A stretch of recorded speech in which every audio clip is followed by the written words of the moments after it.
আসসালামু আলাইকুম বন্ধুরা। এই গল্পের প্রথম সিজন দেওয়া হয়েছিল, আজকে সবগুলো পর্ব একসাথে দেওয়া হলো। বাসর করে আমার বস চাঁদনিকে দেখে আমি যেন আকাশ থেকে না মহাকাশ থেকে পড়লাম। যেই বস আজকে আমার বিয়ে যেন আমাকে ছুটি দেয়নি, বিয়ের দিন আমাকে হাফবেলা কাজ করতে হয়েছে, সেই কষ্টে আমার মুডটা এক বিন্দু ভালো নেই। তার মধ্যে বাসর করে এত বড় একটা সারপ্রাইজ আমি যেন কল্পনাও করিনি। আবার দেখি বস বিয়ের শাড়ি গহনা সব পরে আছে আর ল্যাপটপ নিয়ে ফাইল নিয়ে কাজ করছে। তাহলে এসব কিছু আমার বসের কাণ্ড কারখানা? এটা কিভাবে সম্ভব? বুঝতে পারছি দোষ আমার মা বাবার ভিতর। তাদের টাকা দেখলে মাথা ঠিক থাকে না। নিশ্চয়ই চাঁদনি টাকার লোভ দেখিয়েছে, আর মা বাবা কি না করতে পারে। কিন্তু বস আমাকে বিয়ে করলো কেন? কোনোদিন তো বসের সাথে হাসি দিয়ে দু একটা কথা বলিনি। সবার সাথে যেমন আচরণ, আমার সাথেও তেমন আচরণ।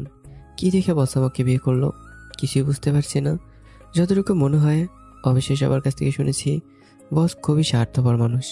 নিজের কার্য হাসিল হলেই বস তাকে বলে যায়। তাহলে কি আমি তার ফাঁদে পা দিয়েছি? তাই বলে একেবারে বিয়ে করে ফেলবে? নাকি কোনো মিস্টেক হচ্ছে? ভুলের কোনো ব্যবস্থাই নেই, কারণ এখানে সে কবুল বলে এসেছে। চাঁদনি তেমন একটা সুন্দরী না, একটু চিকন, বলে না ছোট মরিচে ঝাল বেশি, সেই অবস্থা। ওর ফ্যামিলি সম্পর্কে তেমন কিছুই জানি না, কারণ কখনো প্রয়োজন মনে করিনি। চাঁদনিকে আমাকে ভালোবাসে, কিন্তু আমি তো কিছুই বুঝিনি। আমার কাজ ছিল শুধু অফিসে যাওয়া আর বসে কাজ করা, আবার আসা, এতটুকুই। এর মধ্যে একটা মেয়ে আমার প্রেমে পড়ে গেল, সেটা আবার বস। ভাবতে নিজেকে একটু স্পেশাল মনে হচ্ছে। 25 বছরে আজ কোনো মেয়ের সংস্পর্শে যায়নি, জানি না প্রথম হাতের শখ কেমন হবে। পূর্বের কোনো প্ল্যান নেই, তাই বাসর করে ঢোকার আগেই কয়েকটা গল্প পড়ছিলাম।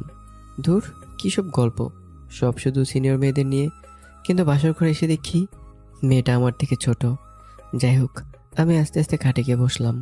আমি খাটের কাছে গেলে চাঁদনি ফাইল ল্যাপটপ বন্ধ করে মাথায় ঘোমটা দিয়ে প্রকৃত বইয়ের মতো বসলো।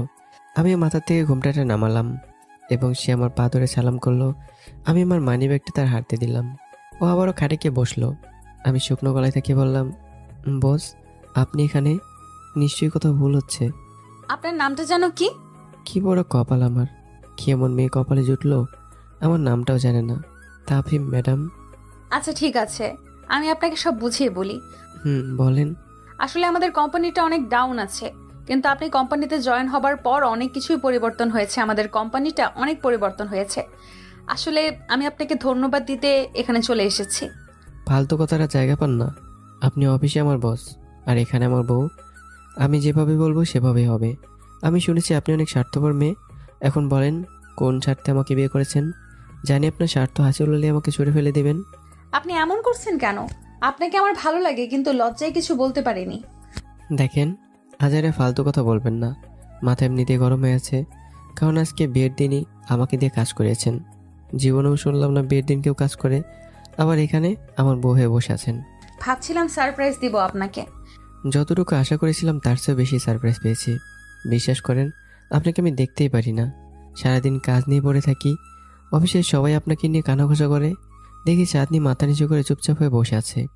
বসের আগের কীর্তিকলাপগুলো মনে হতেই মাঝে মাঝে শরীরে কাঁটা দিয়ে ওঠে। একদিন প্রচণ্ড জ্বর আসছিল, ছুটি চাইতে কতগুলো কথা শুনিয়েছিল, উল্টো থ্রেট দিল, যদি অফিস মিস করি তাহলে 1 মাসের বেতন কাট। বাধ্য হয়ে অফিসে অ্যাটেন্ড করতে হয়েছে এই জ্বরের মধ্যেও। সে আবার আমাকে বাড়তি কাজও দিয়েছিল। ওই দিন কষ্টে আমার চোখ দিয়ে পানি চলে আসছিল। ভাবছিলাম মানুষ কি করে এতটা নিষ্ঠুর হতে পারে। শরীরের ভিতরে একটা জেদ চলে আসলো। আমি চাঁদনির দুধনিটা ধরে কষিয়ে একটা চড় মেরে দিলাম। ও ফ্যাল ফ্যাল করে আমার দিকে তাকিয়ে রইল। ওর ভিতর থেকে চাপা কান্নার আওয়াজ শুনতে পেলাম। মনে আছে একবার আমি জ্বরের জন্য ছুটি চেয়েছিলাম, তখন আপনি কি খারাপ ব্যবহারটাই না করেছিলেন? সেজন্য আমাকে মারবেন? সেদিনের কথা মনে হলো আমার শরীরে কাঁটা দিয়ে ওঠে। এত নিষ্ঠুর কি করে হতে পারেন আপনি? ওই মুহূর্তে প্রত্যেকটা সেকেন্ড খুবই গুরুত্বপূর্ণ ছিল। আপনার কাছে যেহেতু প্রত্যেকটা সেকেন্ড গুরুত্বপূর্ণ, তাহলে বিয়ে করতে আসছেন কেন? যান গিয়ে কাজ করেন। ভুলে যায়েন না আমি আপনার বস। সরি বস, ভুল হয়েছে, মাফ করে দিন। এখন এখান থেকে সরেন, ঘুম ধরেছে। আপনার কারণেই যদি আজকের দিনটা একটু ছুটি দিতেন। আমার জায়গায় যদি অন্য কেউ থাকতো, তাহলে কি তার সাথেও এমন ব্যবহার করতেন? জানি না। আচ্ছা ঘুমান। আপনার ঘুমানো বন্ধ, আপনি বসে বসে কাজ করেন।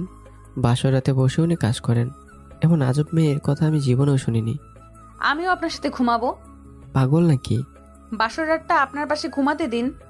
আমি বউর জন্য একটা সোনার আংটি কিনেছিলাম, ভেবেছিলাম এটা তাকে উপহার দিব, কিন্তু এখন আমার চোখে সবচেয়ে নিষ্ঠুর মানুষটা আমার বউ। এখন তাকে কি করে দেই? যতই কিছু হোক, আমার বউ তো, এটা তার হক। আমি তাকে বললাম, আচ্ছা ঠিক আছে, তোমার হাতটা দাও। চাঁদনি ভয়ে ভয়ে তার হাতে এগিয়ে দিল। দেখে তার হাত কাঁপছে। আমি তার হাতে স্পর্শ করলাম। নিজের ভিতরে অন্যরকম একটা অনুভূতি কাজ করলো। আমি তার হাতে একটা চুমুর প্রলেপ এঁকে দিলাম। পকেট থেকে একটা স্বর্ণের আংটি তার আঙ্গুলে পরিয়ে দিলাম। দেখি চাঁদনি একটা হাসি দিল। অনেক ধন্যবাদ। আমি এটা চাঁদনিকে দিইনি, এটা আমার জীবন সঙ্গীকে দিয়েছি। আমি আপনার জীবন সঙ্গী। আমি একটা বাঁকা হাসি দিয়ে বিছানায় শুয়ে পড়লাম। দেখি চাঁদনি গয়না খুলে আমার পাশে শুয়ে পড়লো। আমি চাঁদনির দিকে ফিরে বললাম, আচ্ছা আপনি আমাকে বিয়ে করেছেন কেন? আমি ছাড়া তো আরো অনেক মানুষই আছে। আপনাকে আমার ভালো লাগে, আপনার ব্যবহার কথাবার্তা খুবই ভালো লাগে আমার, সেজন্য আমি সোজা আপনার কাছে চলে এসেছি। মা বাবাকে কত টাকা দিয়েছেন? সেটা বলা যাবে না। ওকে, সেটা জানতে আমার বেশিক্ষণ সময় লাগবে না। আমাকে আপনার কেমন লাগে সেটা তো বললেন না। বলে আর কি লাভ, যা হবার হয়ে গেছে। আচ্ছা শোনেন, এই কাজটা আমি বুঝতে পারছি না, কিভাবে করলে ভালো হবে। চাঁদনির ল্যাপটপ আমার দিকে এগিয়ে দিল। আমি চাঁদনির হাত থেকে ল্যাপটপ নিলাম। ধুর, রাখেন আপনার ল্যাপটপ। আমি চাঁদনিকে ধরে আমার উপর উঠালাম। চাঁদনির লম্বা লম্বা চুল আমার মুখের উপর এসে পড়ল। আমি ফু দিয়ে সরিয়ে দিলাম। তার চুল থেকে অদ্ভুত একটা ঘ্রাণ আসছিল। চাঁদনি আর আমার চোখ এক হলো। চাঁদনির লজ্জায় চোখ বন্ধ করে ফেললো। আমি চাঁদনির গোলাপি ঠোঁটগুলোকে নিজের ঠোঁটে রাখলাম। কতক্ষণ রাখলাম আমি জানি না। এক সময় দেখি চাঁদনি আমাকে তার 2 হাত দিয়ে জড়িয়ে ধরেছে আর আমার ঠোঁটগুলো কামড়ে ধরলো। আমি তার মুখ থেকে ঠোঁট সরিয়ে বললাম, এই, আপনি আমার ঠোঁটে কামড় দেন কেন? ব্যথা লাগে তো। জীবনে এই প্রথম, তাই কিছু বুঝি না। আচ্ছা সমস্যা নেই, এখন ঘুমান। চাঁদনি মুখটা কালো করে বলল। চাঁদনি আমার উপর থেকে নেমে আমাকে জড়িয়ে ধরে শুয়ে পড়ল। কতক্ষণ ঘুমালাম জানি না। ঘড়ি ধরে দেখি 3টা বাজে। চাঁদনি আমাকে জড়িয়ে ধরে ঘুমাচ্ছে। আমি একটু নড়াচড়া করতেই চাঁদনি বলল, ঘুমে ধরছে না। চাঁদনির ঠোঁটে আবারও ঠোঁট রাখলাম। অনেকক্ষণ রাখলাম, কিন্তু শেষের সময় নিজেকে আর কন্ট্রোল করতে পারিনি। চাঁদনি আমাকে ছাড়েনি। যা হওয়ার তা হয়ে গেছে। পরদিন সকালে চাঁদনি বলতেছে অফিস থেকে ঘুরে আসবে, চলো আমিও যাব। তাহলে আরো মজা হবে। চাঁদনি গাড়ি নিয়ে দুজনে কোম্পানিতে আসলাম। আমাদের দুজনকে একসাথে দেখে সবাই অবাক, যেন তারা নিজেদেরকে চিনতে পারছে না। অনেকের মুখের ভাব দেখে বুঝলাম আমাকে অনেক কিছু বলার আছে। আমরা দুজনই চাঁদনির অফিসে প্রবেশ করলাম। গিয়ে চেয়ারে বসলাম। এমন সময় চাঁদনি আমার কাছে এসে আমাকে একটা কষিয়ে চড় দিল। এই কুত্তার বাচ্চা, এখানে কি করছিস? যা গিয়ে কাজে মনোযোগ দে। আপনি আমাকে চড় মারলেন কেন? আর আমাকে কুত্তার বাচ্চা বলেন কেন? তো আপনাকে কি মানুষের বাচ্চা বলবো? চাঁদনি, আপনার মাথায় কি কোনো সমস্যা আছে? আমি আপনার স্বামী, সাবধানে কথাবার্তা বলেন। স্বামী আপনি ঘরে, এখানে আমি বস, আর আপনি বসের কথা শুনতে বাধ্য। ধুর, রাখেন আপনার বস। নাটক মারাচ্ছেন এখানে। স্ত্রীর উপর স্বামীর হক সবসময় এক, কোনো ভিন্নতা নেই। আমাকে ভিন্নতা শিখাতে আসবেন না, এখন গিয়ে কাজ করেন। আমি বুঝতে পারছি না চাঁদনির আবার হঠাৎ করে কি হয়ে গেল। ও এমন করছে কেন? আমি চাঁদনির শরীর ধরে বললাম, চাঁদনি, এটা আমি তাহিম, ভালো করে দেখো। চাঁদনি আমার হাত ধাক্কা দিয়ে সরিয়ে নিল। আপনার তো সাহস কম না? আপনি আমার শরীরে হাত দিন। জানেন আমি কে? এক্ষুনি আপনাকে জেলের 14 শিকের ভেতরে ঢুকানোর ক্ষমতা আমার আছে। এখন কাজে যাবেন নাকি সিকিউরিটি ডাকবো? আপনি পাগল হয়ে গেছেন। এটা বলে আমি বাইরে বের হয়ে আসলাম। লুকিয়ে লুকিয়ে কোম্পানি থেকে বের হয়ে সোজা বাড়িতে চলে আসলাম। রাগে শরীর থেকে আগুন বেরোচ্ছে। ও বস, তার বস আমি বের করব। আমাকে চড় মারছে, আমাকে কুত্তার বাচ্চা বলছে। সে নিজেকে কি মনে করে? বস বলে সে তার হাজবেন্ডের উপর হাত তুলছে। কাজ করানোর এত প্যারা মুখে বললেই হতো। আমার শরীরে আগুন বেরোচ্ছে। গোসলখানায় ঢুকে বললাম, আপাতত বাসায় কেউ নেই, কারণ মা বাবা থাকে অন্য ফ্ল্যাটে। বিয়ের পর নিয়ত ছিল আলাদা হয়ে যাব, সেটাই নিজের আলাদা ফ্ল্যাট ভাড়া করে নিলাম। পরিষেবার কিছুই নেই। আমি তাফিম, মা বাবার একমাত্র ছেলে। পড়ালেখা শেষ করে প্রাইভেট কোম্পানিতে চাকরি করি। চাকরি করছি 1 বছর। এখানে বন্ধুবান্ধব অনেকে আছে আমার। সবার সাথে না মিশলেও আদনানের সাথে একটু বেশি মেলামেশা হয়। কিন্তু সে 1 সপ্তাহের জন্য কক্সবাজার গিয়েছে করতে। আমাকে কত জোর করলো যাওয়ার জন্য। আমি আমার কোম্পানির বসের ব্যবহার বুঝিয়ে বললাম। পরে হঠাৎ করেই মা এসে বলল, তোর বিয়ে 2 দিন পর। আমি ভাবলাম দেরি করে লাভ কি, তাই কোনো আয়োজন ছাড়াই বিয়েটা হয়ে গেল। আমি এক নজর মেয়েকে দেখারও প্রয়োজন মনে করিনি, কারণ দেখি কি লাভ। মা যাকে বলবে তাকেই বিয়ে করতে হবে। আর সৌন্দর্যটা হলো সম্পূর্ণ প্রয়োজনের বাইরে। একটা হলেই হয়েছে, বাকিটা আল্লাহর হাতে। কিন্তু হলো কি এটা? আমার কাছে সবচেয়ে বাজে মানুষটি আমার বউ হলো। গত রাত তো ভালোই এনজয় করেছিলাম দুজনে। চাঁদনি তো আমাকে ছাড়তেই চায়নি। আজকে অফিসে গিয়ে কী হলো সেটা ভেবে এখন শরীর থেকে আগুন বেরোচ্ছে। মন চাচ্ছে চাঁদনিকে কষিয়ে চড় দিতে। আসুক আজকে বাসায়। বাসায় না আসলে আমি বেঁচে গেলাম। দরকার হলো ওর কোম্পানিতে চাকরি করব না। চাঁদনি নাকি বউ হলো ঘরে, আর অফিসে বস। এই বসই আজকে বের করব। বিকেলে শুয়ে শুয়ে ঘুমাচ্ছি, এমন সময় কলিং বেলের আওয়াজ হলো। আমি দরজা খুলতেই দেখি চাঁদনি। আমি কোনো কথা না বলে আবারও বিছানায় শুয়ে পড়লাম। কিছুক্ষণ শুয়ে থাকার পর উঠে বসলাম। ও কোথায় গিয়েছে? আমি তাকে ডাক দিলাম, চাঁদনি, চাঁদনি। চাঁদনি পাশের রুম থেকে দৌড়ে এসে আমার পা জড়িয়ে ধরল। সরি তাফিম, সরি তাফিম, আমাকে মাফ করে দিন, আমার ভুল হয়ে গেছে। আরে আপনি কি করছেন? আমার এই হাত দিয়ে আপনাকে চড় দিয়েছি, আমি আমার হাত ভেঙে ফেলবো। আর এই মুখ দিয়ে আমি আপনাকে বকা দিয়েছি, আমার এই মুখ আমি পুড়িয়ে ফেলবো। আচ্ছা বুঝলাম, এখন ওঠেন, বসেন। আমি চাঁদনি শরীর ধরে বিছানায় আমার পাশে বসালাম। এখন বলেন, অফিসে আপনার কি হয়েছিল আর আমাকে চড় কেন দিয়েছিলেন? আমি নিজেও জানি না আমার কি হয়েছিল, আর কেনই বা আপনার সাথে এত খারাপ ব্যবহার করলাম। আপনি যে আমার জীবনসঙ্গী সেটা আমি ভুলেই গেছিলাম। আপনি ভুলে যাননি, ওই সময় আপনি বলেছিলেন ঘরে হলেন আমার বউ আর অফিসে বস। এটা আবার কেমন কথা? আমি নিজেও জানি না আমার কি হয়েছিল। মিথ্যা কথা, আপনি সব জানেন। আর ইচ্ছে করে আপনি আমার সাথে এরকম করছেন। আমাকে সুন্দর করে বুঝিয়ে বললেই হতো। তাফিম সরি, আমার ভুল হয়ে গিয়েছে, আর জীবনে যদি এরকম হয় তাহলে আমাকে যে শাস্তি দিবেন আমি সেটা মাথা পেতে নিব। মনে থাকবে তো? হুম। যান, খাবার রেডি করেন, খিদা লেগেছে। আচ্ছা। চাঁদনি একটা হাসি দিয়ে চলে গেল। আমি কিছুই বুঝলাম না, চাঁদনির আবার কি হলো? ও অফিসে কি অপমান করলো আর এখানে এসে পায়ে পরে মাপ চাচ্ছে? আচ্ছা, দু একটা দিন দেখি কি হয়।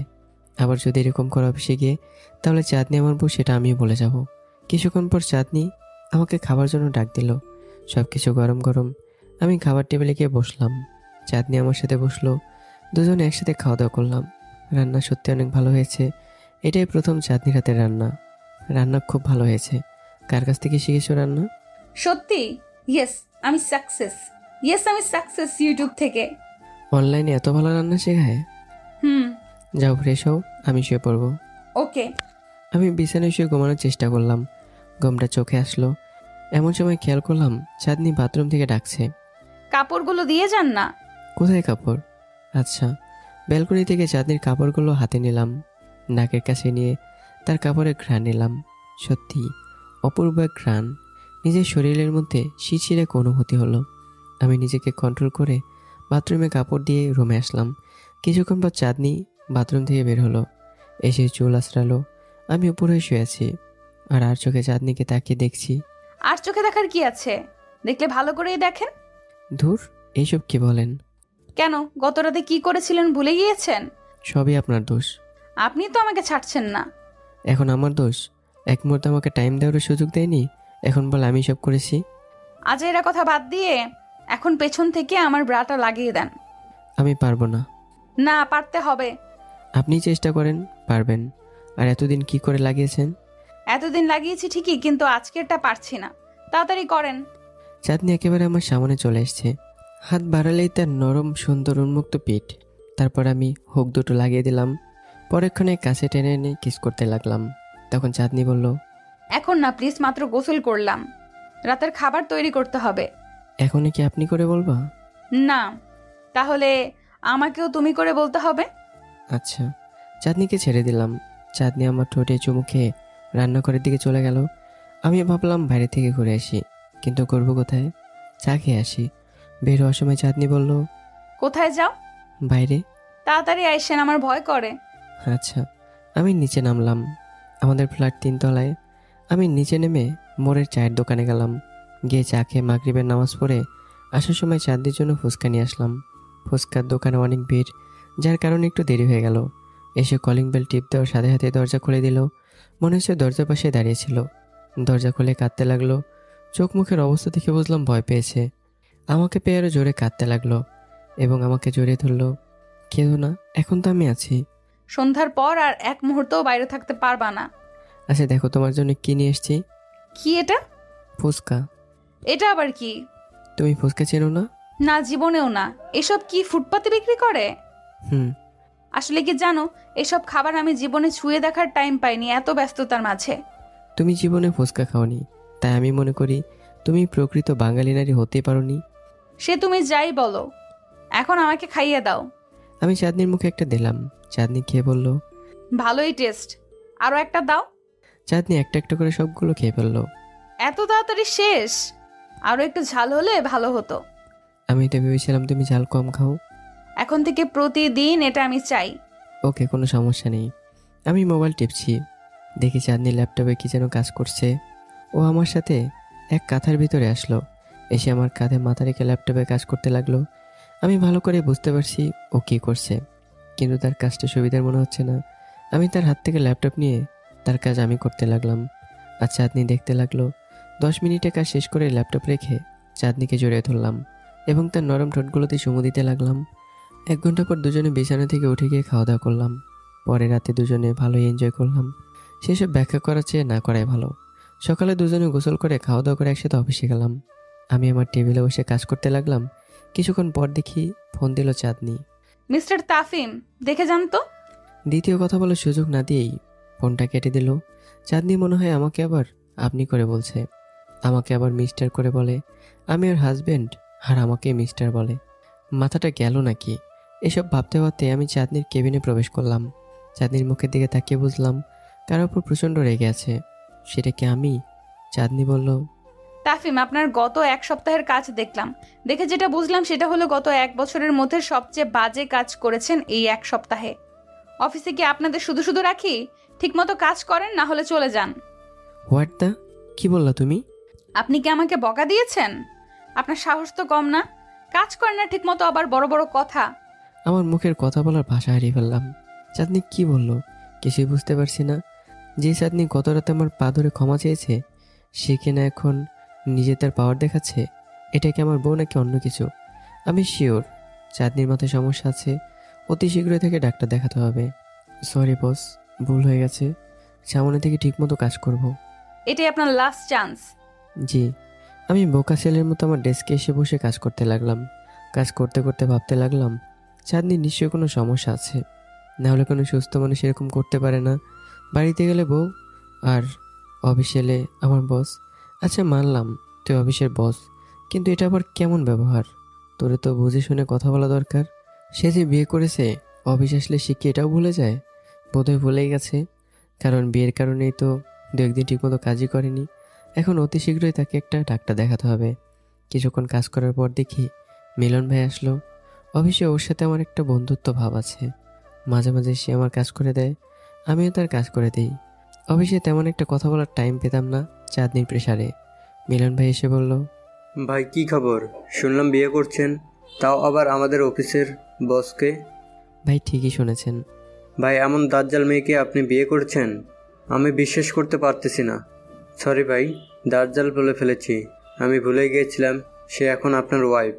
না তেমন কিছু না ভাই, কীভাবে যে কী হয়ে গেছে কিছুই বুঝলাম না। বাসর রাতে ঘরে ঢুকে দেখি সে। বিয়ের দিনও আমি হাফবেলা কাজ করেছি।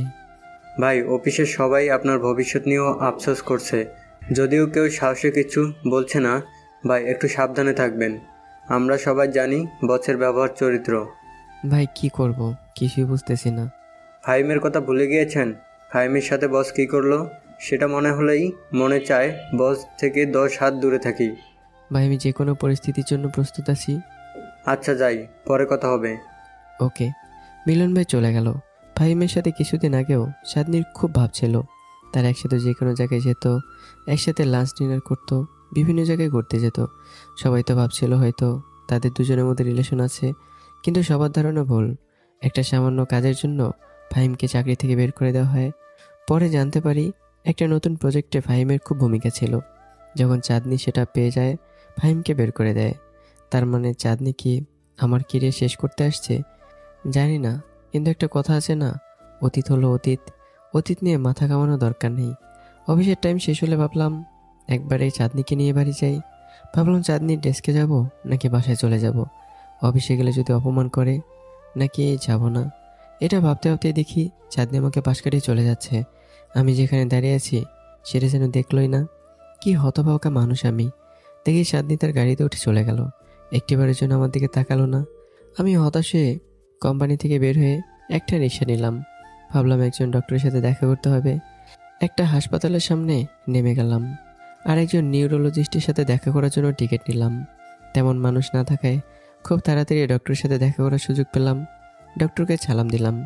ডক্টর বলল, আপনার সমস্যা কি? আমার কোনো সমস্যা নেই। সমস্যা হলো আমার ওয়াইফের। আপনার ওয়াইফকে আনিনি।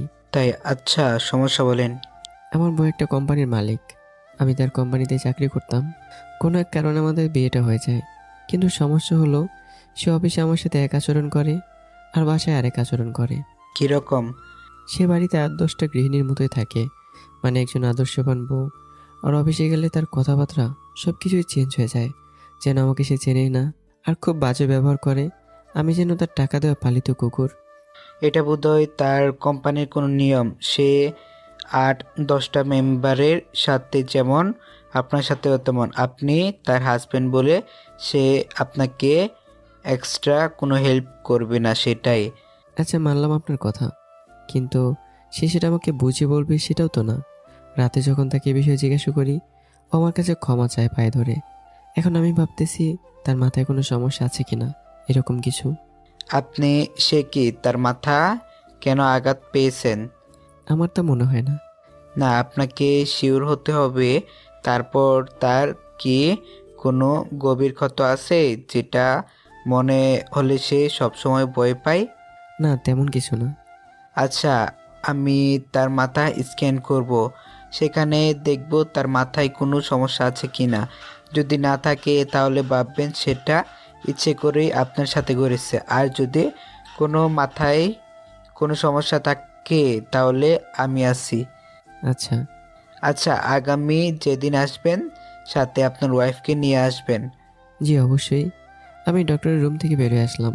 ভালো করে বুঝতে পারছি ডক্টরের চোখ আকাশে। হয়তো এমন রোগীর সামনে কখনো পড়েনি। দেখি মোবাইলে কল আসলো। মোবাইল ধরে দেখি চাঁদনি। আমি ফোন রিসিভ করে কানে ধরলাম। ওপাশ থেকে চাঁদনি সালাম দিয়ে বলল, অফিস সেই কখন শেষ হয়েছে? এখনো তো বাসায় আসোনি। আসবো কি করে? তুমি তো আমাকে ট্রেড দিয়েছো, ঠিকমতো কাজ না করলে চাকরি নট। আরে ধুর, বাদ দাও। এখন তাড়াতাড়ি বাসায় আসো, আমি খাবার রেডি করে বসে আছি। না, আমার আরো লেট হবে। আচ্ছা তাড়াতাড়ি আসো, তুমি আসলে দুজনে একসাথে খাবো। ওকে, আসছি। আমি ফোন কেটে দিলাম। এখন মুখের মধ্যে কি মিষ্টি মিষ্টি কথা, যত সব ফালতু কথা। যাই, বাড়ি যাই। আজকে চাঁদনিকে একটা শিক্ষা দিতেই হবে। আমি বাসায় এসেই দরজায় টোকা দিলাম। চাঁদনি দরজা খুলে দিল। চাঁদনির দিকে তাকেই আমি অবাক, আর চোখে ফেরাতে পারছি না। এত সুন্দর করে সেজেছে, তা বলে বোঝাতে পারবো না। নীল শাড়ি পরেছে, সেটা আবার নাভির নিচে, কোমর স্পষ্ট বোঝা যাচ্ছে। আমি রুমের ভিতরে ঢুকেই বাথরুমে চলে গেলাম। বাথরুমে গিয়ে গোসল করলাম। গোসল করে একসাথে খাওয়া দাওয়া করলাম। খাওয়া দাওয়া করে বিছানায় শুয়ে রইলাম। কিছুক্ষণ পর চাঁদনি এসে আমার পাশে শুয়ে পড়ল। আমি বললাম, আচ্ছা তুমি অফিসে কেমন করো কেন? কি করছি? কি করছি মানে, ভুলে গেছো? আমার মনে নেই। তোমার সব কিছু মনে আছে, দেখি তোমার মাথা। আমি তার মাথা পুরোটা চেক করলাম। না, কোনো দাগ নেই, সব কিছুই ঠিক আছে। আগামীকাল তোমাকে ডাক্তারের কাছে নিয়ে যাব। কেন ডাক্তারের কাছে কেন? এমনি যাবে, কাজ আছে। চাঁদনি আমাকে জড়িয়ে ধরে বলল, আচ্ছা যাব। পরদিন অফিসের কাজ শেষ করে চাঁদনিকে নিয়ে ডাক্তারের কাছে গেলাম। ডাক্তারের কক্ষে প্রবেশ করলাম। তারপর বললাম, আমার ওয়াইফ। বসেন। ডক্টর চাঁদনিকে অনেক প্রশ্ন করলো। চাঁদনি কোনো দ্বিধা ছাড়াই ডাক্তারের প্রশ্নের উত্তর দিল। অবশেষে ডাক্তার বলল, ভাই, আপনার ওয়াইফের মাথায় স্ক্যান করতে হবে। সমস্যা নেই, করেন। ডক্টর আমার চোখের সামনে চাঁদনির মাথায় স্ক্যান করলো। ডক্টর চাঁদনিকে বলল বাইরে গিয়ে বসতে। চাঁদনি চলে গেলে আমাকে বলল, ভাই, আমি সব কিছুই চেক করলাম, কোনো সমস্যা ধরা পড়েনি। তাহলে আর কি? সে যেটা করে নিজের ইচ্ছেতেই করে। ও ইচ্ছা করে আপনার সাথে এমন করে। এর কি কোনো চিকিৎসা নেই? ভাই, যদি কোনো রোগ ধরা পড়তো তাহলে আমি অবশ্যই এর কোনো সমাধান দিতাম। এখন সে পরিপূর্ণ সুস্থ। এখন এটা আপনার ব্যাপার। আচ্ছা ডক্টর সাহেব, অনেক উপকার করলেন, তাহলে আসি। আমি ডক্টরের রুম থেকে বের হয়ে চাঁদনিকে নিয়ে বাসায় আসলাম। এখন আমার কাছে এটা পরিষ্কার হয়ে গেছে, চাঁদনি যা করে ইচ্ছে করেই করছে, আর এখন কোনো ছাড় দেওয়া হবে না। রাতে ঘুমানোর জন্য শুনলাম। চাঁদনি আমার পাশে শুয়ে পড়ল। চাঁদনি বলল, ডাক্তার কি করলো? আমি তোমাকে আর বলবো না। অফিসের মধ্যে তুমি আমার সাথে যা ব্যবহার করো, নেক্সট টাইম যদি নোংরা ভাষায় গালিগালাজ করো তাহলে তুমি আমার বউ সেটা ভুলে যাব। অফিসে গেলে আমি জানি কি হয়ে যাই, অন্যদের মাঝে আর তোমার মাঝে পার্থক্য খুঁজে পাই না। তোমার কিছু হয়নি, যা করো তুমি ইচ্ছে করেই করো। আমি ইচ্ছে করে কিছু করি না, আমি তোমাকে অনেক ভালোবাসি। আমার মতে তুমি আমাকে ঘরে ভালোবাসো, কিন্তু অফিসে ভালোবাসো না। না, সব জায়গায় তোমাকে আমি এক ভালোবাসি। এখন আমাকে একটু ভালোবাসায় শিখতে করো। সরো এখান থেকে, আমি তোমাকে বিশ্বাস করি না। আগে তোমার ভালোবাসার প্রমাণ দাও, পরে তোমাকে ভালোবাসা বুঝিয়ে দেব। আচ্ছা, আমি আগে আমার ভালোবাসার প্রমাণ দিব। এটা বলে চাঁদনি আমার পায়ের উপর পা তুলে দিল এবং আমাকে জড়িয়ে ধরলো। চাঁদনি যেভাবে আমাকে ধরেছে, গরম হতে বেশিক্ষণ লাগবে না। এখন উপায় কি? চাঁদনি চাচ্ছে আমি গরম হই। এখন উপায় হচ্ছে এখান থেকে উঠে চলে যাওয়া। চলে যাওয়া চলবে না, এভাবে রোবটের মতো শুয়ে থাকি। কিছুক্ষণ পর আস্তে আস্তে চোখে ঘুম চলে আসলো। এক ঘুমে সকাল। পরদিন সকালে নাস্তা করে চাঁদনি বলল, তুমি অফিসে যাও, আমি যাব না। কেন? এমনি ভালো লাগছে না। আচ্ছা থাকো, আমি যাই। হাফ বেলা করে চলে আইসো। কেন? আমার একা একা ভালো লাগে না, তাড়াতাড়ি আইসো। চেষ্টা করব। আচ্ছা, এখন আমাকে একটা। আমি চাঁদনির কাছে গেলাম, গিয়ে তার নরম ঠোঁটে ঠোঁট রাখলাম। কিছুক্ষণ পর ছেড়ে দিলাম। ছেড়ে দিয়ে বিদায় জানিয়ে অফিসে চলে আসলাম। অফিসে বসে কাজ করতে লাগলাম। কিছুক্ষণ পর দেখি চাঁদনি ফোন দিল। কি বলবো বলো? দুপুরের জন্য কি রান্না করব? যেটা খুশি রান্না করো। না, তুমি বলো। গরুর মাংস রান্না করো। কিন্তু গরুর মাংস তো নেই। তাহলে অন্য কিছু রাধো। এখন ফোন রাখো। শোনো শোনো, একটু তাড়াতাড়ি চলে আসো। তোমার কোম্পানি, তোমার অফিস, তুমি যদি বলো তাহলে এক্ষুনি চলে আসতে পারবো। তাহলে এক্ষুনি চলে আসো। ওকে। আমি কোনো কিছু না ভেবে বাসার উদ্দেশ্যে রওনা দিলাম। বাসায় এসে দেখি দরজার তালা মারা। চাঁদনি কোথায় গেল? আমি দরজা খুলে ভেতরে ঢুকলাম। হয়তো কোনো কাজে বাইরে গেছে। আমি ঘরে ঢুকে ল্যাপটপে কাজ করতে লাগলাম। চাঁদনি আবার কখন জানি পাল্টি মারে কে জানে। 1 ঘন্টা পর চাঁদনি আসলো। দেখি রোদে চাঁদনির মুখটা কালো হয়ে গেছে। আমি জিজ্ঞাসা করলাম যে কোথায় গিয়েছিলে? তোমার জন্য গরুর মাংস আনতে গেছিলাম। তুমি কষ্ট করে কি জন্য বাজারে গিয়েছো? আমাকে বললে আমি নিয়ে আসতাম। তোমার খেতে মন চাইছে, আমি যে করেই হোক সেটা করে দিব। আচ্ছা। আমি গোসল করে বের হলাম নামাজ পড়তে। নামাজ পড়ে আসলে দুজনে একসাথে মিলে গরুর মাংস দিয়ে খাওয়া দাওয়া করলাম। পরে একটা শান্তির ঘুম দিলাম। একেবারে উঠলাম আসরের টাইমে। উঠে দেখি আমার পাশে শুয়ে ঘুমাচ্ছে সে। তার মায়াবী মুখটার দিকে তাকালাম। চাঁদনির মতো একটা বউ পেয়ে আমার জীবন সাকসেস। কিন্তু আরেক দিকেও একটা স্বার্থপর দরজাল মেয়ে, যে কিনা মানুষের মন নিয়ে খেলা করতে জানে। আমি চাঁদনিকে ডাক দিয়ে নামাজে চলে আসলাম। নামাজ পড়ে বাইরে ঘোরাঘুরি করে একেবারে মাগরিবের নামাজ পড়ে বাসায় আসলাম। আসার সময় চাঁদনির জন্য ফুচকা নিয়ে আসলাম। চাঁদনিকে ফুচকা দিলাম। তুমি খাইয়ে দাও। ওকে। আমি চাঁদনিকে একটা একটা করে সবগুলো ফুচকা খাইয়ে দিলাম। আজকে ঝাল বেশি দিয়ে এনেছিলাম। খেয়ে চাঁদনি ঝালে লাল হয়ে গেল। চাঁদনি গেল পানি খেতে। আমি বললাম, পানি খেও না। কেন? পানি খেলে পেটে সমস্যা করবে। তাহলে এখন কি করব? চিনি খাও। চিনি না অন্য কিছু? এটা বলার সাথে সাথেই চাঁদনি আমার কাছে আসলো এবং আমার মাথা শক্ত করে ধরে তার ঠোঁটে আমার নরম ঠোঁট লাগিয়ে দিল। কিছুক্ষণ পর চাঁদনি ছেড়ে দিয়ে বলল, এখন আর ঝাল লাগছে না। কিন্তু আমার ঝাল লাগছে। চাঁদনিকে কোলে তুলে নিয়ে বিছানায় ফেললাম। এখন থেকে পাগলের মতো কিস করতে থাকলাম। সে আমাকে জাপটে ধরে কিস করতে লাগলো। 1 ঘন্টা পর দুজনে শান্ত হলাম। পরে আর কেউ বিছানা থেকে উঠিনি। একেবারে সকালে ঘুম থেকে উঠলাম। তখন চাঁদনি বলল, আজকে মনে হয় না হাঁটতে পারবো, অফিসে যাব না। আজকে যাওয়ার দরকার নেই, কারণ আজকে জুমাবার। যাক, ভালোই হলো। এই শুনুন, আমরা বাচ্চা নিব কবে? অপেক্ষা করো, তুমি নিজেই ঠিক নাই। তুমি আগে নিজেকে ঠিক হও, পরে চিন্তা ভাবনা করে দেখি। কেন? আমি তো ঠিকই আছি। না, তুমি ঠিক নেই। তুমি অফিসে গিয়ে আমাকে অস্বীকার করো, পরে যদি আমাদের বাচ্চাকে অস্বীকার করো, তখন কি হবে? আচ্ছা, তুমি কি পাগল নাকি? না মাথা নষ্ট? কেউ কি তার বাচ্চাকে অস্বীকার করে? করে না, কিন্তু আমাকে করতে পারলে আমাদের বাচ্চাকে করতে পারবে না, তার কি গ্যারান্টি আছে? যে বাচ্চাকে আমি 10 মাস পেটে রেখে জন্ম দিব, হাজারো কষ্ট সহ্য করব, সেই বাচ্চাকে আমি অস্বীকার করব? তোমার মাথা ঠিক আছে তো? আমি সম্পূর্ণ সুস্থ আছি, বরং তুমি ঠিক নেই। আচ্ছা, তুমি বলো কতদিন অপেক্ষা করতে হবে? সেটা বলতে পারবো না, দেখবে একদিন ঠিক হয়ে যাবে। ওকে। এখন কিভাবে নাস্তা রেডি করব? আমার কোমর, হাঁটু, থাই ব্যথা হয়ে আছে, আমি উঠতে পারবো না। কতবার বলছি, আর করার দরকার নেই। এখন নাস্তা না করে থাকো। ওঠার প্রয়োজন নেই, আমি বাইরে থেকে নাস্তা নিয়ে আসছি। আচ্ছা। আমি ফ্রেশ হয়ে বাইরে থেকে নাস্তা নিয়ে আসলাম। দুজন একসাথে খাওয়া দাওয়া করলাম। পরে চাঁদনিকে কোলে করে বাথরুমে নিয়ে গিয়ে গোসল করালাম। দুপুরের টাইমে নামাজ পড়ে বাসায় আসলাম। পরদিন একসাথে অফিসে গেলাম। চাঁদনি তখনও খুঁড়িয়ে খুঁড়িয়ে আসছে। বুঝতে পারলাম ওই দিন রাত একটু বেশি হয়ে গেছে। আমি অফিসে ঢুকে কাজে মনোযোগ দিলাম। কিছুক্ষণ পর একটা মেয়ে আসলো। আসলে মেয়েটা মাত্র কিছুদিন আগে জয়েন করেছে, যার কারণে অনেক কিছুই বোঝে না। আমাকে বলল, আসলে আমি এই ডিপার্টমেন্টে কাজ পেয়েছি, যদি একটু বুঝিয়ে দিতেন। আচ্ছা আগে বসের কাছ থেকে অনুমতি নিয়ে আসেন। বস অনুমতি দিয়েছে। আমি অনেকক্ষণ সময় লাগিয়ে মেয়েটাকে সকল কাজ বুঝিয়ে দিলাম। মেয়েটা চলে গেল। সাথে সাথে চাঁদনির কল। বললো তার ওখানে যেতে। নিয়ত করলাম আজকে যদি কোনো উল্টাপাল্টা কাজ করে সাথে হাতে এর করা জবাব দেব। পরে যেটা মন চাই হোক, চাকরি নট করে দিলে দিক। আমি চাঁদনির ডেস্কে গিয়ে নক দিলাম। চাঁদনি বলল ভেতরে আসতে। ভেতরে গেলে চাঁদনি বলল, মেয়েটার সাথে এতক্ষণ কি কথা বলছো? সে নতুন জয়েন করেছে, তাই তার কাজ বুঝিয়ে দিলাম। সেজন্য এতক্ষণ? দেরি হতেই পারে। এখানে আপনাদের আড্ডা দেওয়ার জন্য রাখছি না যে আপনারা আড্ডা মেরেই যাবেন। 5 মিনিটের কাজ আপনি লাগাবেন আধা ঘন্টা। লাগতেই পারে। তো বাইরে গিয়ে আড্ডা মারেন, অফিসের ভেতরে না। চাঁদনি সাবধানে কথাবার্তা বলেন। তুমি হয়তো ভুলে গেছো আমি কে। আপনি যেই হন তাতে আমার কিছুই যায় আসে না। যাই আসবে। এই বলে আমি চাঁদনির কাছে গিয়ে ঠাস করে একটা চট দিলাম। চাঁদনি এটার জন্য মোটে প্রস্তুত ছিল না। রাগান্বিত মুখ নিয়ে বলল, আপনি আমাকে চড় মারলেন, জানেন আমি কে? আপনার এত বড় সাহস, আপনার এত বড় সাহস আমি বিশ্বাস করতে পারছি না। আমাকে আপনি মারলেন, আপনাকে আমি জেলের ভাত খাওয়াবো। এটা বলে চাঁদনি সিকিউরিটি ডাকলো। সাথে সাথে দুজন সিকিউরিটি আসলো। আসলে তাদের উদ্দেশ্যে চাঁদনি বলল, এক্ষুনি তাকে জেলে ঢুকা বলছি, বলবি ধর্ষণের কেস করতে। জি ম্যাডাম। সাথে সাথে দুজন সিকিউরিটি আমাকে ধরলো। আমি বললাম ধরার প্রয়োজন নেই, আমি নিজেই যাচ্ছি। এটা বলে আমি হাঁটতে লাগলাম। চাঁদনি হয়তো বলে গিয়েছে আমি কে।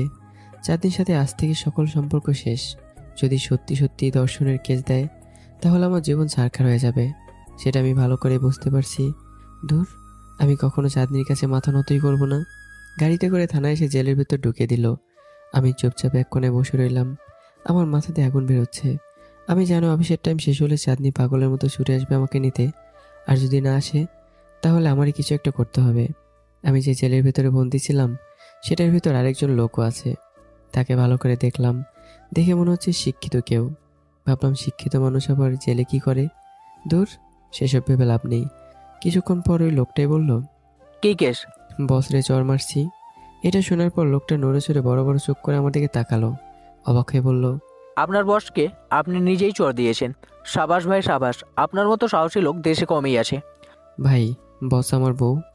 ভাই তো দেখি ফেসবুকে রোমান্টিক গল্প হয়ে গিয়েছে। তার মানে আপনার বউ আপনারা জেলে পাঠিয়েছে? সেটাই। আপনার কি? বসের মেয়েকে প্রপোজ করেছিলাম। বসের মেয়ে নারী নির্যাতনের মামলা দিয়ে জেলে ঢুকিয়ে রাখছে। দূর মিয়া, দেশে কি মেয়ের অভাব? বসের মেয়ের কাছে কি জন্য গিয়েছিলেন মরতে? যত কথাই বলেন, ওই মেয়েরে আমি বিয়ে করবই। ওই মেয়ের ভিতরে কি পেলেন? ভাই ওর রাগটা আমার খুব পছন্দ। রাগী মানুষ আমার খুব ভালো লাগে। ওর রাগী রাগী ভাবটা আমার খুব ভালো লাগে। আমি চাই ও আমার সাথে সবসময় রেগে থাকুক। আপনি যেমন আপনার বউকে রাগ করে মেরেছেন, তেমনি আপনার বউ আপনার উপর রাগ করে জেলে ঢুকিয়েছে। এই রাগী ভাব আমার খুব ভালো লাগে। সেই জন্য বসের মেয়েকে আমি চাই। এখন যত কষ্টই হোক, দরকার হলে ওরে কিডন্যাপ করব। ভাই আপনি ডিফারেন্ট। ভাই। ভাই আপনার নামটা কি? আমার নাম শিভাত। আপনার নাম? তাফিম আমার নাম। দেখা হয়ে ভালো লাগলো। আমারও। ভাই আপনি রাগান্বিত মুখের উপর কি খুঁজে পান? রাগ করলে আপনার ভালো লাগে? জানি না কেন জানি মানুষের রাগ আমার ভালো লাগে, বিশেষ করে বসের মেয়েকে। সে যেমনই সুন্দর তেমনই রাগী, সেজন্য আমি তাকে চাই। বস যখন আমার ওপর রাগ করে তখন আমি ভিতরে ভিতরে হাসি। অতিমাত্রায় রাগ করে যদি আপনাকে মেরে ফেলে? তখন আমি নিজেকে সাকসেসফুল মনে করব। আমি মনে মনে ভাবলাম, শালা একটা সাইকো। কেউ যদি রাগ করে তখন মানুষ আতঙ্কের মধ্যে থাকে, কে কখন কি করে ফেলে। কিন্তু সে তো দেখি উল্টা কারো রাগান্বিত মুখ দেখলে তার ভালো লাগে। শালা একটা সাইকো, তার থেকে দূরে থাকাই ভালো। বছর মেয়ে যদি আবার রাগ না করে তখনও কি করবে? তখন তার রাগান্বিত মুখ দেখার জন্য তাকে মারধর করবে। ঘড়ির দিকে তাকে দেখি অফিসের টাইম শেষ। কিছুক্ষণের মধ্যেই দেখি চাঁদনি হন্তদন্ত হয়ে থানায় প্রবেশ করলো। আমাকে জেলের ভিতর দেখে চাঁদনি প্রচণ্ড রেগে যায়। সিকিউরিটি একজন পুলিশ এসে বলল, কি হয়েছে ম্যাডাম? তামিমকে কে জেলের ভেতরে ঢুকিয়েছে? ম্যাডাম আপনি তো বললেন জেলে ভরে দিতে আর ধর্ষণের কেস দিতে। আমি আমার মন পরিবর্তন করেছি, এক্ষুনি তাকে ছেড়ে দিন। অবশ্যই ম্যাডাম। একজন পুলিশ এসে দরজা খুলে আমাকে বের করলো। চাঁদনি এসে আমার হাত ধরলো। আমি তার থেকে হাত ছাড়িয়ে নিলাম। শিফাতের দিকে আবারও তাকালাম এবং তার দিকে তাকিয়ে মুচকে হাসলাম। শিফাত হা হয়ে আমার দিকে তাকিয়ে রইল, হয়তো কিছুই বুঝছে না। আমাদের কাহিনী বুঝতে বুঝতে শিফাত বুড়ো হয়ে যাবে। আমি থানা থেকে বের হয়ে আসলাম, দেখি চাঁদনির গাড়ি। চাঁদনি বলল, গাড়িতে ওঠো। আমি গাড়িতে উঠলাম। চাঁদনি গাড়ি চালাতে শুরু করলো। আমি গাড়ির ভিতরে বসেই একটা পদত্যাগপত্র লিখলাম, গাড়ির মধ্যে চাঁদনির হাতে ধরিয়ে দিলাম। চাঁদনি বলল, কি এটা? পরে দেখো। আচ্ছা, বাসায় গিয়ে পড়বো। চাঁদনি গাড়ি চালিয়ে বাসায় গেল। আমি রুমে ঢুকে চাঁদনিকে কষিয়ে 2টা চড় দিলাম। তুমি নাকি ভালো হয়ে গেছো, মিথ্যুক। তোমার সাথে আমার আর কোনো সম্পর্ক নেই। এটা তোমার অফিসের পদত্যাগপত্র। আমি তোমার অফিসের মুখ দেখতেও চাই না, আর তোমার মুখও দেখতে চাই না। যে মেয়ে তার স্বামীকে সম্মান দিতে জানে না, তাকে আমার প্রয়োজন নেই। তোমার মতো দুমুখ সাপ আমার দরকার নেই। তুমি আমাকে আরো মারো, প্লিজ আমাকে ছেড়ে চলে যেও না। সরো, আর একটা কথা বলবা না। তোমার সাথে আমার কোনো সম্পর্ক নেই। যেখানে খুশি তুমি চলে যাও। যেদিন ভালো হতে পারবে সেদিন আমার সামনে আসবে। এটা বলে আমি ঘরের ভিতরে এসে কাপড় নিয়ে বাথরুমে চলে গেলাম। আমি চাঁদনি, বাবা মার একমাত্র মেয়ে। মা বাবা লন্ডনে থাকে, আমি বাংলাদেশে থেকে আব্বুর কোম্পানির দেখাশোনা করছি। আমি খুব স্বার্থপর মানুষ, এটা সবাই বলে। আসলে আমি তেমন নই। আমি যে স্বার্থপর মানুষ না, এটা মানুষকে বোঝানোর জন্য তাফিমকে বিয়ে করেছিলাম। সব কিছুই ঠিকঠাক আছে, কিন্তু সমস্যা শুধু একটা জায়গায়। অফিসে এসে আমি ভিন্ন রকম হয়ে যাই। তাফিম যেটা বলে সেটা একদমই ঠিক। আমি এটা ইচ্ছে করেই করি। সেটা করি আমি কয়েকটা কারণে। প্রথমত, আমি এত টাকা পয়সা, সেই দাপট আমি তাফিমের উপর দেখাই অফিসে। নিজের স্বামীর সাথে যদি মজাই করতে না পারি, তাহলে করব কার সাথে? দ্বিতীয়ত, রাগান্বিত মুখটা আমার খুব ভালো লাগে। আমি চাই তাফিম সব সময় আমার উপর রেগে থাকুক, কারণ ছোটবেলা থেকে আমি রাগান্বিত মুখের সাথে খুব পরিচিত। সেজন্য আমার সেটা ভালো লাগে। আমার আরও ভালো লাগে যখন তাফিম আমার উপর অতিরিক্ত মাত্রায় রাগ করে। আর একটা জিনিস আমার খুব ভালো লাগে, যখন তাফিম আমাকে রাতের মজা দেয়। ও যত কিছুই করুক, তাফিমকে কোনোভাবেই ছাড়া যাবে না। ও যত কিছুই করুক, ওর পেছনে আঠার মতো লেগে থাকতে হবে, যেমন আজকে করছো। আমি চাই তাফিম আমাকে আরও মারুক। সে মারলেও কেন জানি আমার খুব ভালো লাগে। এখন দেখি ওর চাকরি ও ছেড়ে দিচ্ছে। থুর, মজাটাই নষ্ট হয়ে যাবে। যে করেই হোক চাকরি থেকে বের করা যাবে না। কিন্তু একটা জিনিস বুঝতে পারছি, আমার জন্য যা আনন্দদায়ক, অন্যের জন্য তা কষ্টের বিষয়ক। সেদিকেও খেয়াল রাখতে হবে, অতিমাত্রায় কষ্ট পেয়ে যেন আবার আমাকে ছেড়ে না যায়। এখনও বাথরুমে ঢুকেছে, নিশ্চয়ই রাগের শরীরে ঠান্ডা পানি ঢালছে। ইস, রাগের গরম শরীরটা যদি একটু ধরতে পারতাম। ওর নিশ্চয়ই খুব খিদে পেয়েছে। তাড়াতাড়ি খাবার কিছু বের করি। চুলোয় ভাত বসালাম, ডিম ভাজি করলাম, রাতের কিছু গরুর গোস্ত ছিল, ওগুলো গরম করলাম, আর ডাউল গরম করলাম। ততক্ষণে দেখি ও গোসল করে বের হলো। তখনও ও রেগে আছে। তাফিম, তুমি আমাকে আরো মারো, আরো মারো। তোমার মার খেতে আমার খুব ভালো লাগে। আমি আস্তে আস্তে তাফিমের সামনে গেলাম। তাফিম বলল, তুমি এখন এখানে কি করছো? তোমাকে না বলেছি চলে যেতে? তোমাকে ছাড়া আমি কোথায় যাব? যেখানে খুশি চলে যাও। তোমার মতো দুমুখ মানুষ দিয়ে আমি সংসার করতে পারবো না। যে আমাকে সব জায়গায় মানিয়ে নিতে পারবে, তাকে আমি নতুন করে বিয়ে করব। আমি তাফিমের পায়ে ধরে বললাম, প্লিজ এমন করো না।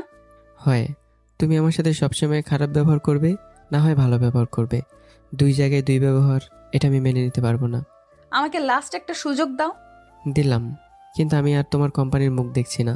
আচ্ছা, তোমার আর কোম্পানিতে কোনো কাজ করার প্রয়োজন নেই, শুধু আমার সাথে যাবা আর আসবা।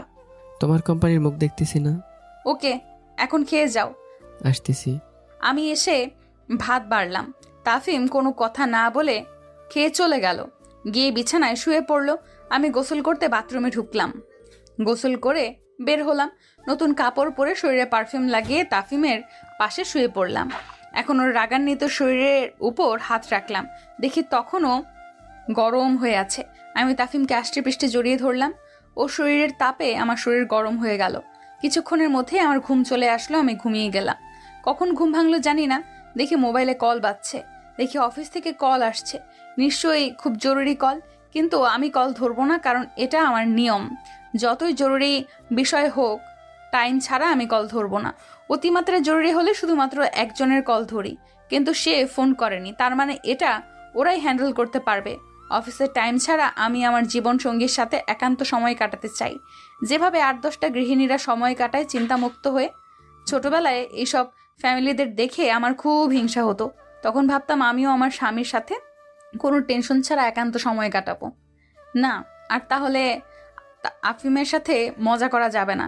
কিন্তু আমি চাই ও আমার উপর সব সময় রেগে থাকুক, কোনো কারণ ছাড়া তো সেটা সম্ভব নয়। একটা উপায় পাইছি, সেটা হলো তার সামনে অফিসের কাজ নিয়ে পড়ে থাকা, যেটা সে দু চোখে দেখতে পারে না। আমি সেটাই করব এখন থেকে।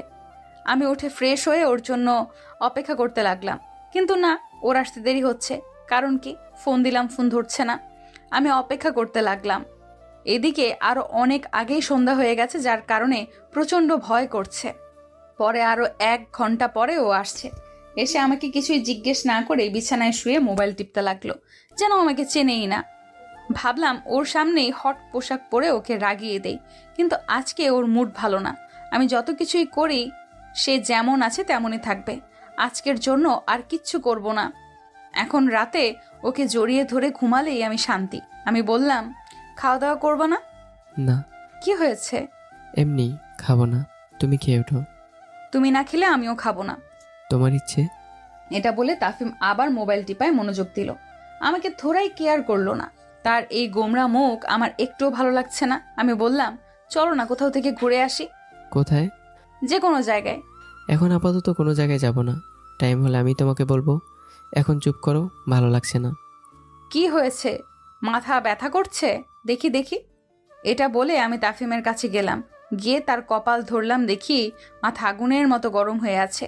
আমি আকাশ থেকে পড়লাম। ওর যে এত জ্বর ও আমাকে একবারও বলেনি। কি হতভাগা নারী আমি!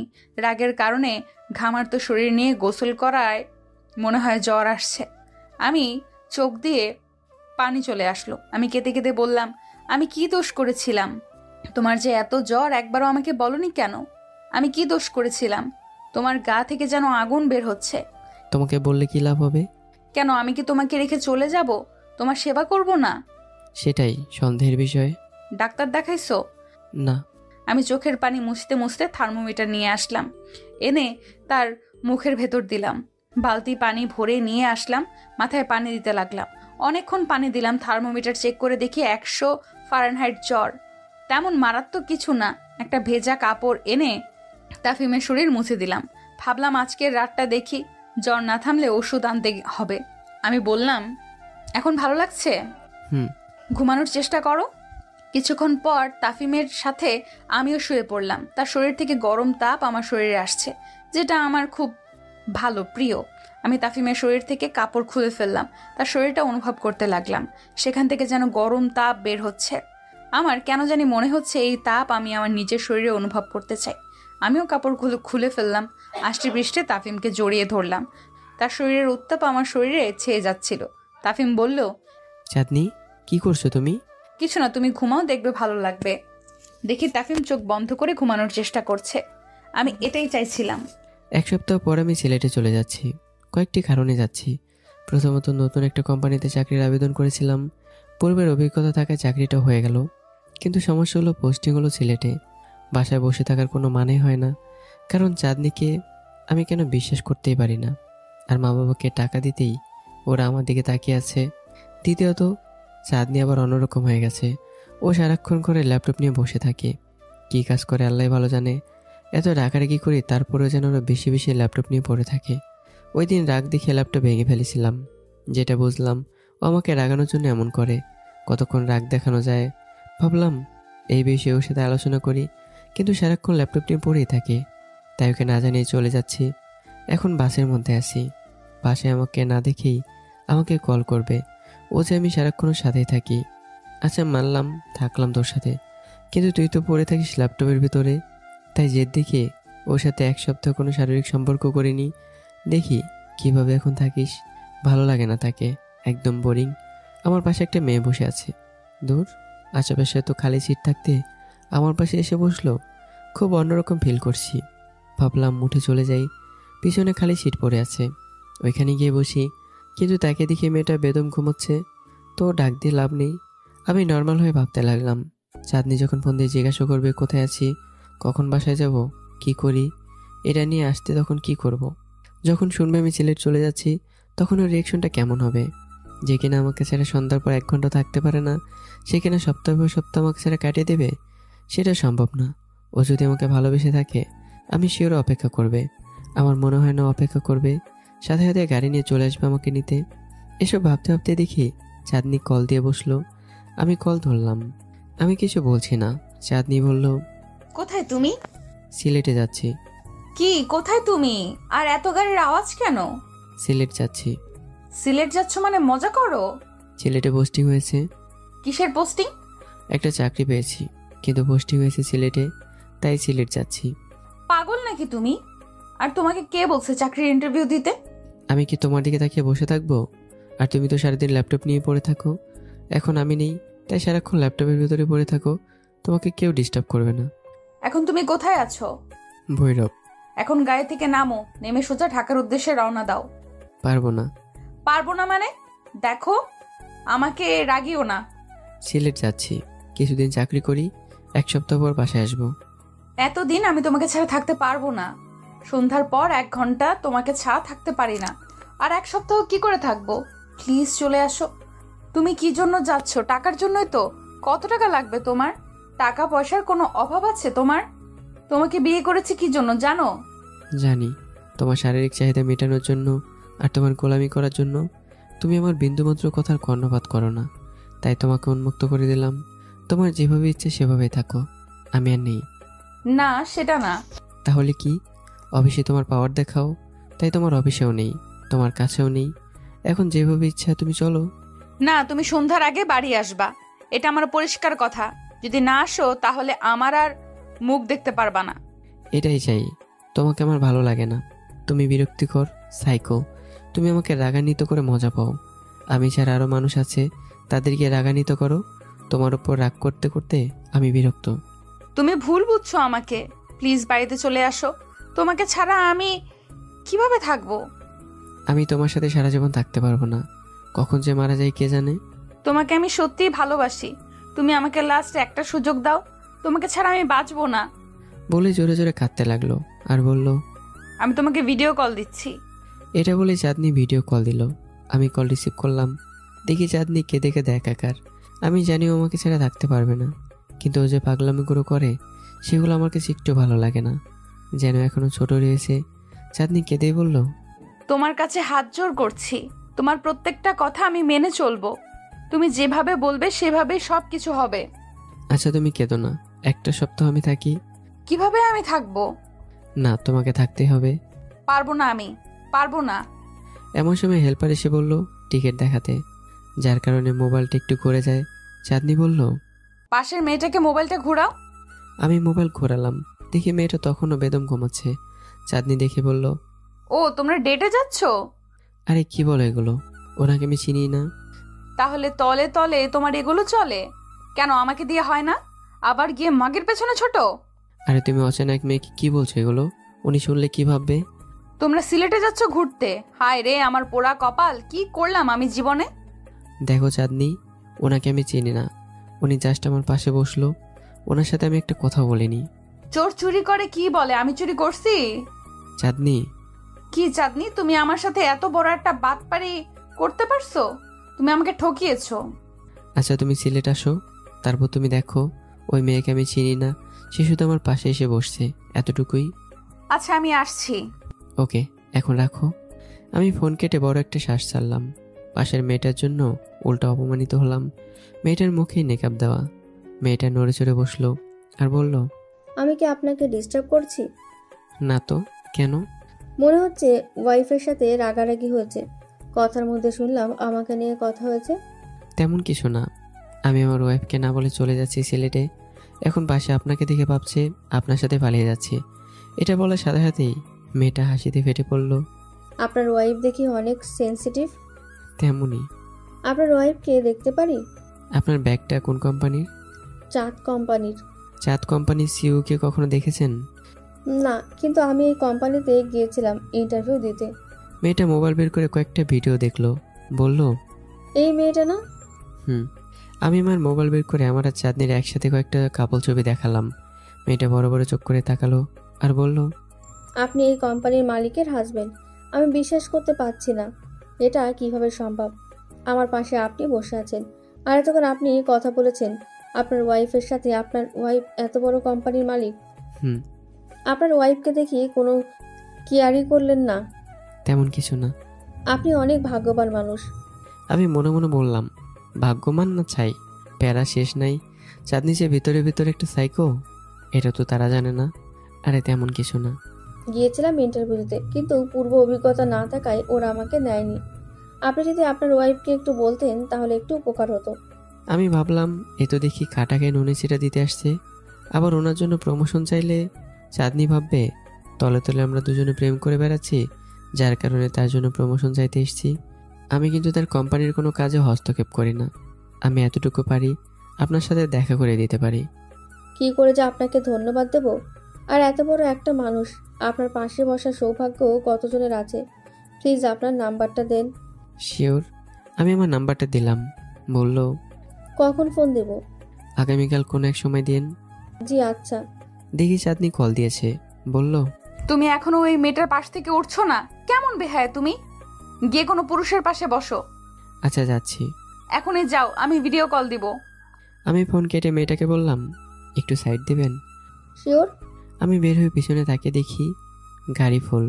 কয়েকজন মহিলাকে বললাম মেয়েটার পাশে বসতে। আমি সিট চেঞ্জ করে একজন ছেলের পাশে বসলাম। বসার সাথে সাথে চাঁদনি ভিডিও কল দিল। আমি তাকে দেখালাম। চাঁদনি বলল, আমি বের হচ্ছি। আচ্ছা আসো। তোমার না ড্রাইভার আছে? আছে। তুমি কিন্তু গাড়ি চালাবো না? আচ্ছা। আমি ফোন কেটে দিলাম। এখন শান্তি মতো রিল্যাক্স হলাম। 3 ঘন্টার ভিতরে সিলেটে চলে আসলাম। এসে চাঁদনিকে কল দিলাম। চাঁদনি বলল ওর আসতে আরও 3 ঘন্টা লাগবে। আমি ভাবলাম এই ফাঁকে একটা হোটেলে রুম বুক করি। ও তো আবার নিম্নমানের হোটেলে থাকতেই পারবে না। দেখি ওই মেয়েটা আসছে। এসে বলল, প্লিজ ফোন ধরবেন। আচ্ছা আপনার নামটা কি? দিয়া। আচ্ছা আমি সেভ করলাম। অনেক অনেক ধন্যবাদ। ওয়েলকাম। এই বলে মেয়েটা চলে গেল। আমি গিয়ে হোটেল বুক করলাম। আমি রুমে গিয়ে ফ্রেশ হলাম। বাইরে বের হয়ে অপেক্ষা করতে লাগলাম চাঁদনির জন্য। চাঁদনি কল দিল। কোথায় তুমি? তোমার লোকেশন দাও। আচ্ছা আমি পাঠাচ্ছি। আমি লোকেশন পাঠালাম। চাঁদনি আসলে তারপর কি হবে? হয়তো এখানে থাকবো, নয়তো বা আবারও ঢাকায় ফিরে যেতে হবে। কিন্তু ঘরে বসে খাওয়ার মতো তো লোক আমি নই। একটা না একটা কিছু তো করবোই। হয় আবার চাঁদনির কোম্পানিতে জয়েন হব। কিন্তু ও যদি আবার পাগলামো করে, পাগলামো করলে করুক, তাতে সে তার নিজের কপালই খাবে। আমি আবার রুমে গিয়ে শুয়ে পড়লাম। খিদেও লেগেছে খুব, কিন্তু খাবো না। চাঁদনি আসলে একসাথে খাবো। চাঁদনিকে ভালোবাসি না এই কথা বললে ভুল হবে। তাকে আমিও ভেতর থেকে ফিল করি, কিন্তু মাঝে মাঝে মনে চায় তাকে মেরে রক্তাক্ত করে ফেলি। এসব ভাবতে ভাবতে কখন যে চোখে ঘুম চলে আসলো। তখনই কলিং বেলের আওয়াজ। আমি গিয়ে দরজা খুললাম। দেখি বাইরে চাঁদনি দাঁড়িয়ে আছে, ক্লান্ত শরীর নিয়ে। রুমে ঢুকে আমাকে জোরে ধরে কাঁদতে কাঁদতে বলল, তুমি কি করে পারলা আমাকে একা ছেড়ে চলে আসতে? আমি কি তোমার কাছে এতই বিরক্তিকর? আমি তোমাকে ছাড়া এক মুহূর্তও থাকতে পারি না। বলে জোরে জোরে কাঁদতে লাগলো। আমিও বাধ্য হয়ে তাকে জড়িয়ে ধরলাম। চাঁদনি আবারও বলল, আমার কাজ যদি তোমার কাছে ভালো না লাগে তাহলে তুমি আমাকে মারো, মেরে আমাকে রক্তাক্ত করে ফেলো, তবুও আমাকে ছেড়ে যেও না। তোমাকে ছাড়া আমি বাঁচবো না।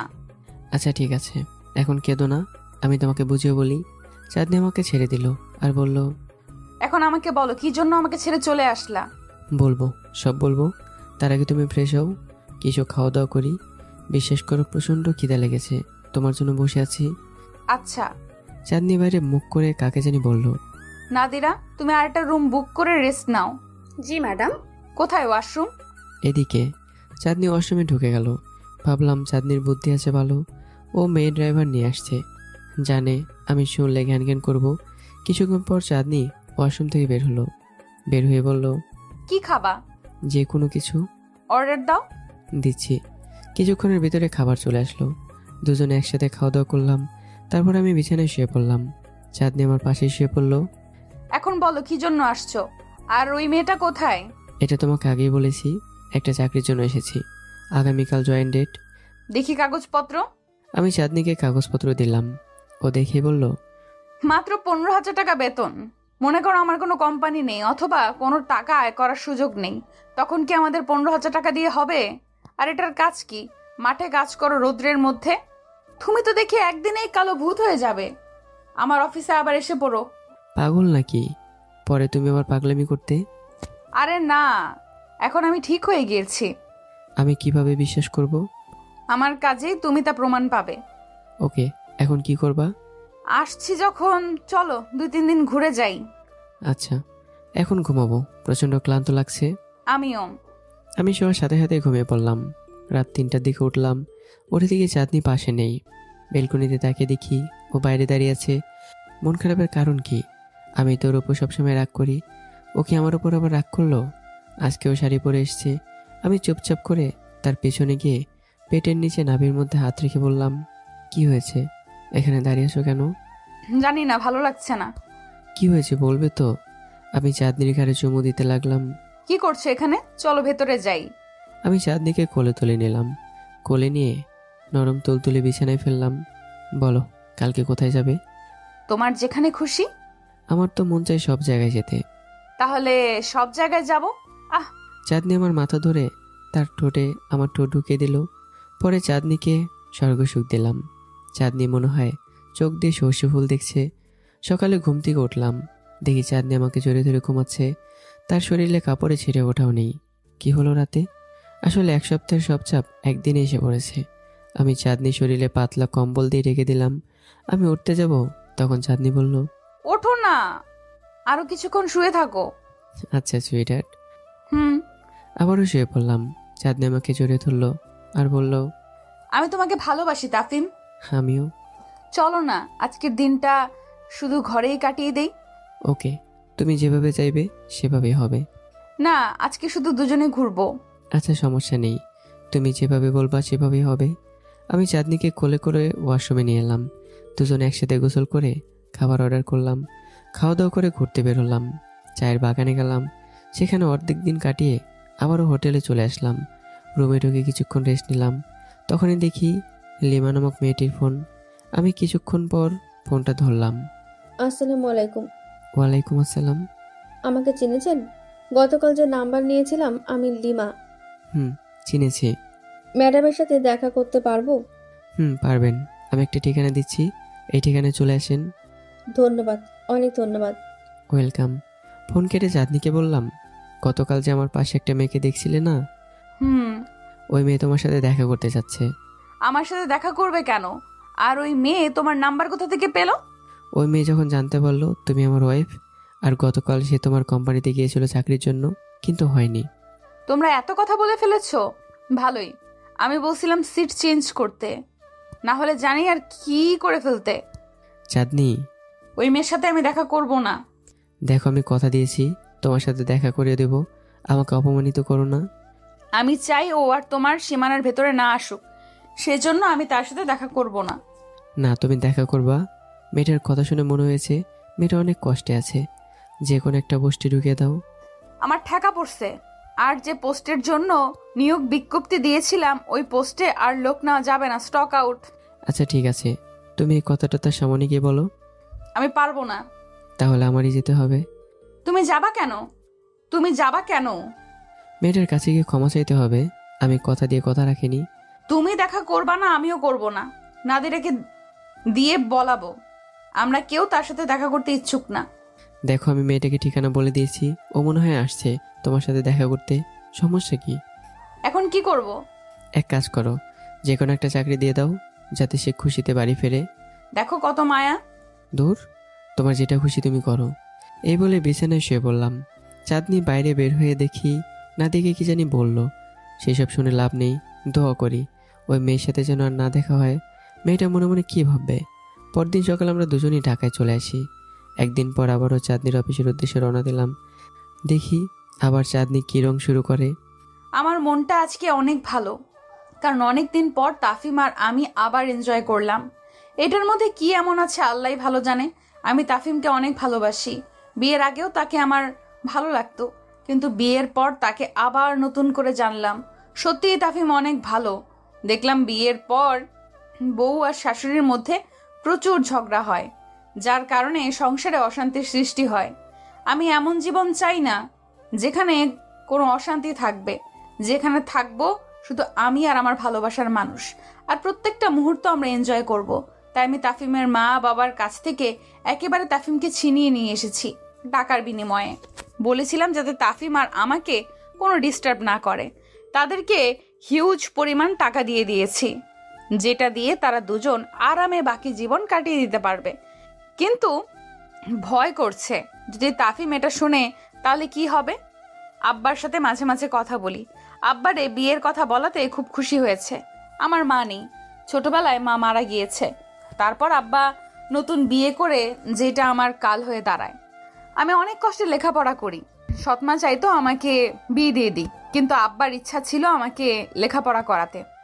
মোটামুটি লেখাপড়া শেষ হতেই আব্বা এসে বলল তারা লন্ডন চলে যাচ্ছে। এখন আব্বার কোম্পানি আমাকেই দেখতে হবে। আমিও কোনো কিছু চিন্তা না করে রাজি হয়ে গেলাম। তখন কোম্পানির খুব খারাপ অবস্থা ছিল। আমি 1 বছর অনেক পরিশ্রম করে কোম্পানিকে একটা উচ্চ মাত্রায় নিয়ে যাই। এখন আমার কোম্পানি একটা ব্র্যান্ড। 1 বছরে কাজের মধ্যে সবচেয়ে ভালো লেগেছে একমাত্র তাফিমকে। ওকে যখন অতিরিক্ত কাজের কথা বলতাম তখন ওর সাথে সাথে রাজি হয়ে যেত, কিন্তু যেটা বুঝতাম ও ভেতরে ভেতরে খুব জ্বলতো, যেটা আমার খুব পছন্দ। একদিন অতিরিক্ত কাজের চাপ ছিল, আবার ওর কি জানি প্রবলেম ছিল, যার কারণে ছুটি নিতে আসছিল, কিন্তু আমি ছুটি না দিয়ে আরও ডাবল কাজ বুঝিয়ে দিলাম। ও আমার এখান থেকে হাসি মুখে বিদায় নেয়, কিন্তু সে তার অফিসে গিয়ে রাগে চেয়ার দিয়ে তার কম্পিউটারের কিবোর্ড ভেঙে ফেলে, আর ও পাগলের মতো তার চুলগুলো টানতে থাকে। আমি তখন ভাবছিলাম, ইস, চুলগুলো যদি আমার হতো তাহলে আমার কি ভালোটাই না লাগতো। পরে তাকে কোনো জরিমানা করিনি, কারণ দেখছিলাম তার রাগের মাত্রাটা কতটুকু। তখন থেকেই তাফিমের প্রতি আমার আকর্ষণ বাড়ে। সিলেটে আমি লিমা নামক মেয়েটি চাকরি দিয়েছি অন্য কারণে। কারণটা হলো, লিমার সাথে যখন কথা বলবে তাফিম, তখন আমি তাফিমের উপর মিথ্যা দোষারোপ করব, যার কারণে তাফিম প্রচণ্ড পরিমাণ রাগ করবে, যেটা আমার খুবই প্রিয়। এখন অফিসে ঢুকে কাজে মনোযোগ দিলাম। স্ক্রিনে তাকিয়ে দেখি লিমা আর তাফিম কথা বলছে। লিমার কথা স্টাইল দেখে মনে হচ্ছে লিমা খুবই কৃতজ্ঞ। আমি এটাই চাই, তাফিম সবার কাছে ভালো মানুষ হয়ে থাকুক। তাফিমের সাথে অফিসে আর কোনো ঝামেলা করব না। আচ্ছা, আমি যদি তাকে রাগানোর জন্য অন্য কোনো ছেলের সঙ্গে প্রেম ভালোবাসার নাটক করি, তাহলে সে আরও বেশি রাগ করবে। যদি পরে একেবারে ছেড়ে চলে যায়, না, এমন করা যাবে না। আমি তার ভেতরে আঘাত দিতে চাই না। দেখি তাফিম বসে কাজ করছে। তাফিম কম্পিউটার নিয়ে যেন উস্তাদ, এত কিছু বোঝে, আমি নিজেও তার কিছুই বোঝে না। যে কাজটা আমি করি 10 মিনিটে, সে কাজটা তাফিম করে 5 মিনিটে। যখন কোম্পানির খুব নাজেহাল অবস্থা, তখন তাফিম সবচেয়ে বেশি ভূমিকা রেখেছিল। এখন আমাদের চাঁদ কোম্পানি একটা নামকরা ব্র্যান্ড, যার শেয়ার মূল্য বেড়েই যাচ্ছে। বাসর রাতে দেওয়া তাফিমের স্বর্ণের আংটিটা এখনো আমার হাতে, এখনো শোভা পাচ্ছে। আর শোভা পাবেই না কেন, আমার জান এটা আমাকে গিফট করেছে। এটা আমি কোনো সময় হাত থেকে খুলবো না। রিংটার মধ্যে একটা চুমু খেলাম। এখন কাজে মনোযোগ দিলাম। একটু কাজ করেই চেয়ারে ঘুমিয়ে পড়লাম, কারণ রাতে সজাগ থাকতে হবে। একেবারে উঠলাম লাঞ্চ টাইমে, দেখি তাফিম সামনে বসে আছে। আমি লাফ দিয়ে উঠলাম। কোনো আওয়াজ না করে তাফিম চুপচাপ বসে আছে। তাফিম বলল, মনে হচ্ছে স্বপ্ন দেখছো। দেখছি। কি স্বপ্ন দেখেছো? এদিকে আসো, নয়তো কেউ শুনে ফেলবে। আমি তাফিমের কানের কাছে গিয়ে বললাম, দেখছি আমার পেটে বাচ্চা, আর তুমি বাচ্চাকে গান শোনাচ্ছ। আসার সময় তাফিমের গালে একটা চুমু খেলাম। তাফিম বলল, আশা করি তোমার সব স্বপ্নই অতি শীঘ্রই বাস্তবে পরিণত হোক। আমি মুখ ভেঙচি কেটে বললাম, তোমারই কোনো গুরুত্ব নেই। তাফিম হাসি দিয়ে বলল, দেখবে একদিন হয়ে যাবে। আচ্ছা। এখন কি বাড়ি যাবে? তুমি কি বলো? কাজ না থাকলে চলে যাও, গিয়ে রান্না বসাও। কি রান্না করব? তোমার যেটা খুশি। আমার তো ভালো লাগে করলা ভাজি আর ঝাল করে ভর্তা, এগুলো রান্না করব। করলা ভাজির কথা মনে হলেই মনে চায় দেশ ছেড়ে চলে যাই। এই দুটো ছাড়া তোমার যেটা খুশি রান্না করো। তাহলে বেগুন ভাজি করি। দূর, তুমি জানো না আমি এগুলো খেতে পারি না। তাহলে তুমিই বলো কি রান্না করব। আপনার যেটা মনে চায় আপনি সেটাই করেন মহারানী। আমি হাসি দিয়ে বললাম, আমার তো মনে চায় শুধু অনেক অনেক ঝাল দিয়ে ভর্তা খেতে। আপনি কি সেটা খাবেন জাহাপনা? অবশ্যই না। ঘরে কি আছে? তেমন কিছুই নেই। বাজারে যাও না, থাকবে কিভাবে? আগামীকাল সকালে যাব। সকালে কখন ঘুম থেকে ওঠো? অফিসে আসার আধা ঘন্টা আগে। দেরিতে ওঠার দোষটা কার, আমার নাকি তোমার? জানি না। তোমার অফিসের টাইম পিছিয়ে দিলেই হয়ে যাবে। ইস, আমার আর তার জন্য অফিসের টাইম পিছিয়ে দিলাম। আচ্ছা, তাড়াতাড়ি বাড়ি যাও। যাচ্ছি। আমি চেয়ার থেকে উঠে পেছন থেকে তাফিমকে জড়িয়ে ধরলাম। বললাম, কি খাবা বললা না তো? ছাড়ো, কেউ দেখে ফেলবে। দেখলে দেখুক, তুমি আমার হাজবেন্ড। তোমার সাথে এমন করব না তো তাহলে কি অন্য কারোর সাথে এমন করব? ঠিক আছে, এখন তাড়াতাড়ি বাড়ি যাও, আমি গেলাম। তুমিও চলো। তুমি যাও, আমি আসছি। ওকে। এটা বলে তাফিম চলে গেল। আমিও বাড়িতে চলে আসলাম। এসে রান্না বসালাম। কি রান্না করব সেটাই ডিসাইড করতে কষ্ট হচ্ছে। থুর, যেটা আছে সেটাই রান্না করব। ডাউল বসালাম আর লাউ রান্না করলাম। ঘরে কিচ্ছু নেই, আর কি রান্না করব? টাকা পয়সার অভাব আছে, বাজার করতে কাহিল লাগে। আজকেই শিক্ষা হবে। আমি রান্না করে গোসল করে বসে রইলাম। কখন আসবে? এত দেরি করছে কেন? অফিস তো আরো 1 ঘন্টা আগেই শেষ। ফোন দিলাম, কোথায় তুমি? আসছি। এটা বলে ফোন কেটে দিল। কিছুক্ষণ পর তাফিম চলে আসলো। এসেই রান্না করলো। খাবার টেবিলে বসলে তাফিমের মুখের দিকে তাকালাম। দেখি নাক আকাশে তুলে রাখলো, যেটা দেখে খুব হাসি পাচ্ছে। কিন্তু খিদার কারণে খাওয়া ধরলো। খেতে খেতে আমি বললাম, আর জীবনে বাজারের কথা বললে অলসতা করবা? না, জীবনেও না। এই তো লাইনে আসছো। তুমি খাও না? তুমি খাইয়ে দাও। এদিকে আসো। তাফিম আমাকে খাইয়ে দিল। পরে দুজনে একসাথে বিছানায় শুয়ে রেস্ট নিতে লাগলাম। ভাবলাম এমন একটা হাজবেন্ড পেলে জীবনে আর কিছুই লাগবে না। এইভাবেই কিছুদিন চলে গেল। এই কয়দিনে কোনো প্রবলেম হয়নি। আবার আমার মাথা নষ্ট হয়ে গেল কিভাবে তাফিমকে রাগানো যায়। তার রাগান্বিত মুখ দেখার জন্য আমি পাগল হয়ে গেলাম। নতুন কি উসিলা দেওয়া যায় সেটাই ভাবতে লাগলাম। আমি চাঁদনির অফিসে গিয়ে বললাম, চাঁদনি, আমার বেতন কোথায়? তুমি টাকা দিয়ে কি করবা? টাকা তো আমাদের আছেই। কত টাকা তোমার প্রয়োজন? আমি আমার কাজের টাকা চাই। এই নাও কার্ড, যত খুশি লাগে নিয়ে নাও। দাও, আমার বেতন যত ততই নেব। তোমার যত খুশি তত নাও। ওকে। এমনিতে আমার বেতন 50,000 টাকা। আমি কার্ড থেকে টাকা উঠিয়ে বাড়িতে গেলাম। মা বাবা যেন আমাকে ভুলেই গেছে। বিয়ে করেছি একটু দেখাশোনা করবে, না তো দুজনে বাড়িতে সারাদিন বসে থাকে। ভাবলাম রাগ করলো নাকি, রাগ করলে আব্বা করতে পারে, কিন্তু মা তো রাগ করার মানুষ না। এমন আজব জিনিস আগে দেখিনি। আমাকে যেন ভুলেই গেল। কারণটা কি? একবার আমাকে ফোনও দিচ্ছে না। এই কয়দিনে মা মাঝে মধ্যেই ফোন দিত, এখন আর সেটাও দেয় না। তাই আজকে ভাবলাম তাদের সাথে দেখা করে আসি। এই জন্য তারা পৃথিবীতে থেকেও নেই। এসব ভাবতেই দোকান থেকে কিছু ফল আর মিষ্টি কিনে বাসায় গিয়ে টোকা দিলাম। কিছুক্ষণ পর মা দরজা খুললো।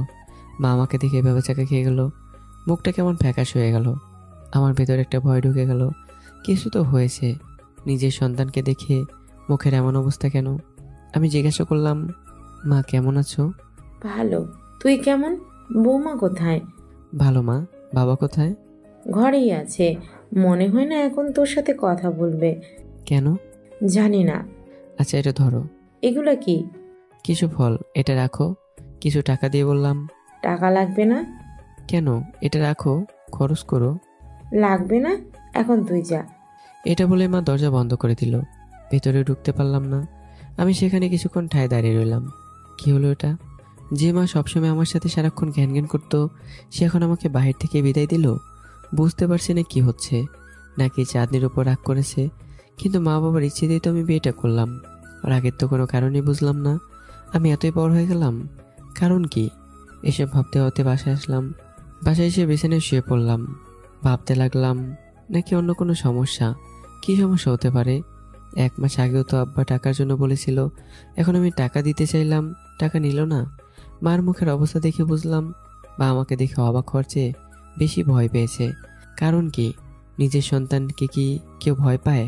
কি হলো মা বাবার, যেটা আমার বের করতেই হবে? আমি চুপচাপ বসে রইলাম। এই একটা কথাই মাথার ভেতর ঘুরপাক খাচ্ছে। কি হলো তাদের?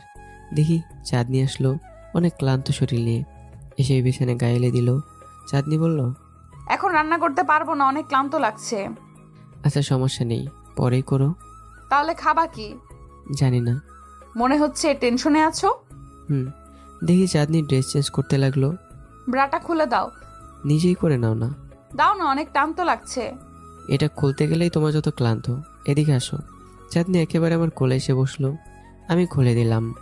দেখি চাঁদনি বাথরুমে চলে গেল। আমি চুপচাপ বসে ভাবতে লাগলাম, চাঁদনিকে বিয়ে করার পরে মা বাবা এমন হয়ে গেছে। চাঁদনিকে তাদের কিছু করলো? কিন্তু আমার তো মনে হয় না। যত কিছু করে সব আমার সাথেই করে। আমার মা বাবার সাথে কি করবে? দেখি চাঁদনি মা বাবার সাথে তেমন কথা বলেনি। কি হলো মা বাবার? ভাবলাম আজকে আবারও যাব, গেলে যদি আবার দরজা থেকে বিদায় দেয়। দূর, মাথা কাজই করছে না। আমি রান্নাঘরে গিয়ে দেখলাম খাবার আছে কিনা। আমারও প্রচণ্ড ক্ষুধা পেয়েছে, চাঁদনিরও ক্ষুধা লেগেছে। জীবনে কিছুই করতে না পারলেও ডিম ভাজি পারি। তাড়াতাড়ি 2টো ডিম ভাজি করলাম। পরে কি করব? ভাত আছে, ডিম ভাজি আর ভাত, আর সাথে মরিচ খাওয়া হয়ে যাবে। একটা কাজের মেয়ে রাখা দরকার। চাঁদনি বাথরুম থেকে বের হয়ে দেখে আমি খাবার টেবিলে বসে আছি। অনেকটা অবাক হয়ে বলল, তুমি রান্না করছো? হুম। দাঁড়াও, আমি চুলটা শুকিয়ে আসছি। পরে শুকায়ও, এখন এখানে আসো। চাঁদনি চেয়ার এসে বসলো আর বলল, তুমি খাইয়ে দাও। আমি কিন্তু লবণ খাই না। আমি জানি সেটা, লবণ ছাড়াই দাও মুখে। আমি চাঁদনিকে খাইয়ে দিলাম, সাথে আমি খেলাম। একজন আরেকজনকে খাইয়ে দেওয়ার মাঝে এত আনন্দ তা আগে জানতাম না। চাঁদনিও যেন তৃপ্তি সহকারে খেলো। খাওয়া দাওয়া করে চাঁদনি ল্যাপটপ নিয়ে বসলো। আমি চাঁদনির পাশে শুয়ে পড়লাম আর বললাম, চাঁদনি ল্যাপটপ রাখো। একটা গুরুত্বপূর্ণ মিটিং, আমি কথা দিয়ে ফেলেছি। 10 মিনিট। আচ্ছা 10 মিনিট। 10 মিনিটের বেশি হলে অন্য রুমে গিয়ে মিটিং করো। এখন আমি ঘুমাবো। ঠিক আছে। আমি পাশ কাটিয়ে ঘুমিয়ে পড়লাম। আজান দিলে ঘুমটি করে দেখি চাঁদনি পাশে নেই। দেখি পাশের রুমে বসে কিসের মিটিং করছে। আমি কিছু না বলে নামাজে চলে গেলাম। ও যেটা খুশি করুক, আমি টেনশনে আছি মা বাবাকে নিয়ে। নামাজ পড়ে একটা চায়ের দোকানে গিয়ে চা খেলাম। দেখি বাবা চায়ের দোকানে। আমি বাবার কাছে গেলাম, সালাম দিলাম আর বললাম, বাবা কেমন আছেন? ভালো। কিছু বলবি? না তেমন কিছু না। টাকা?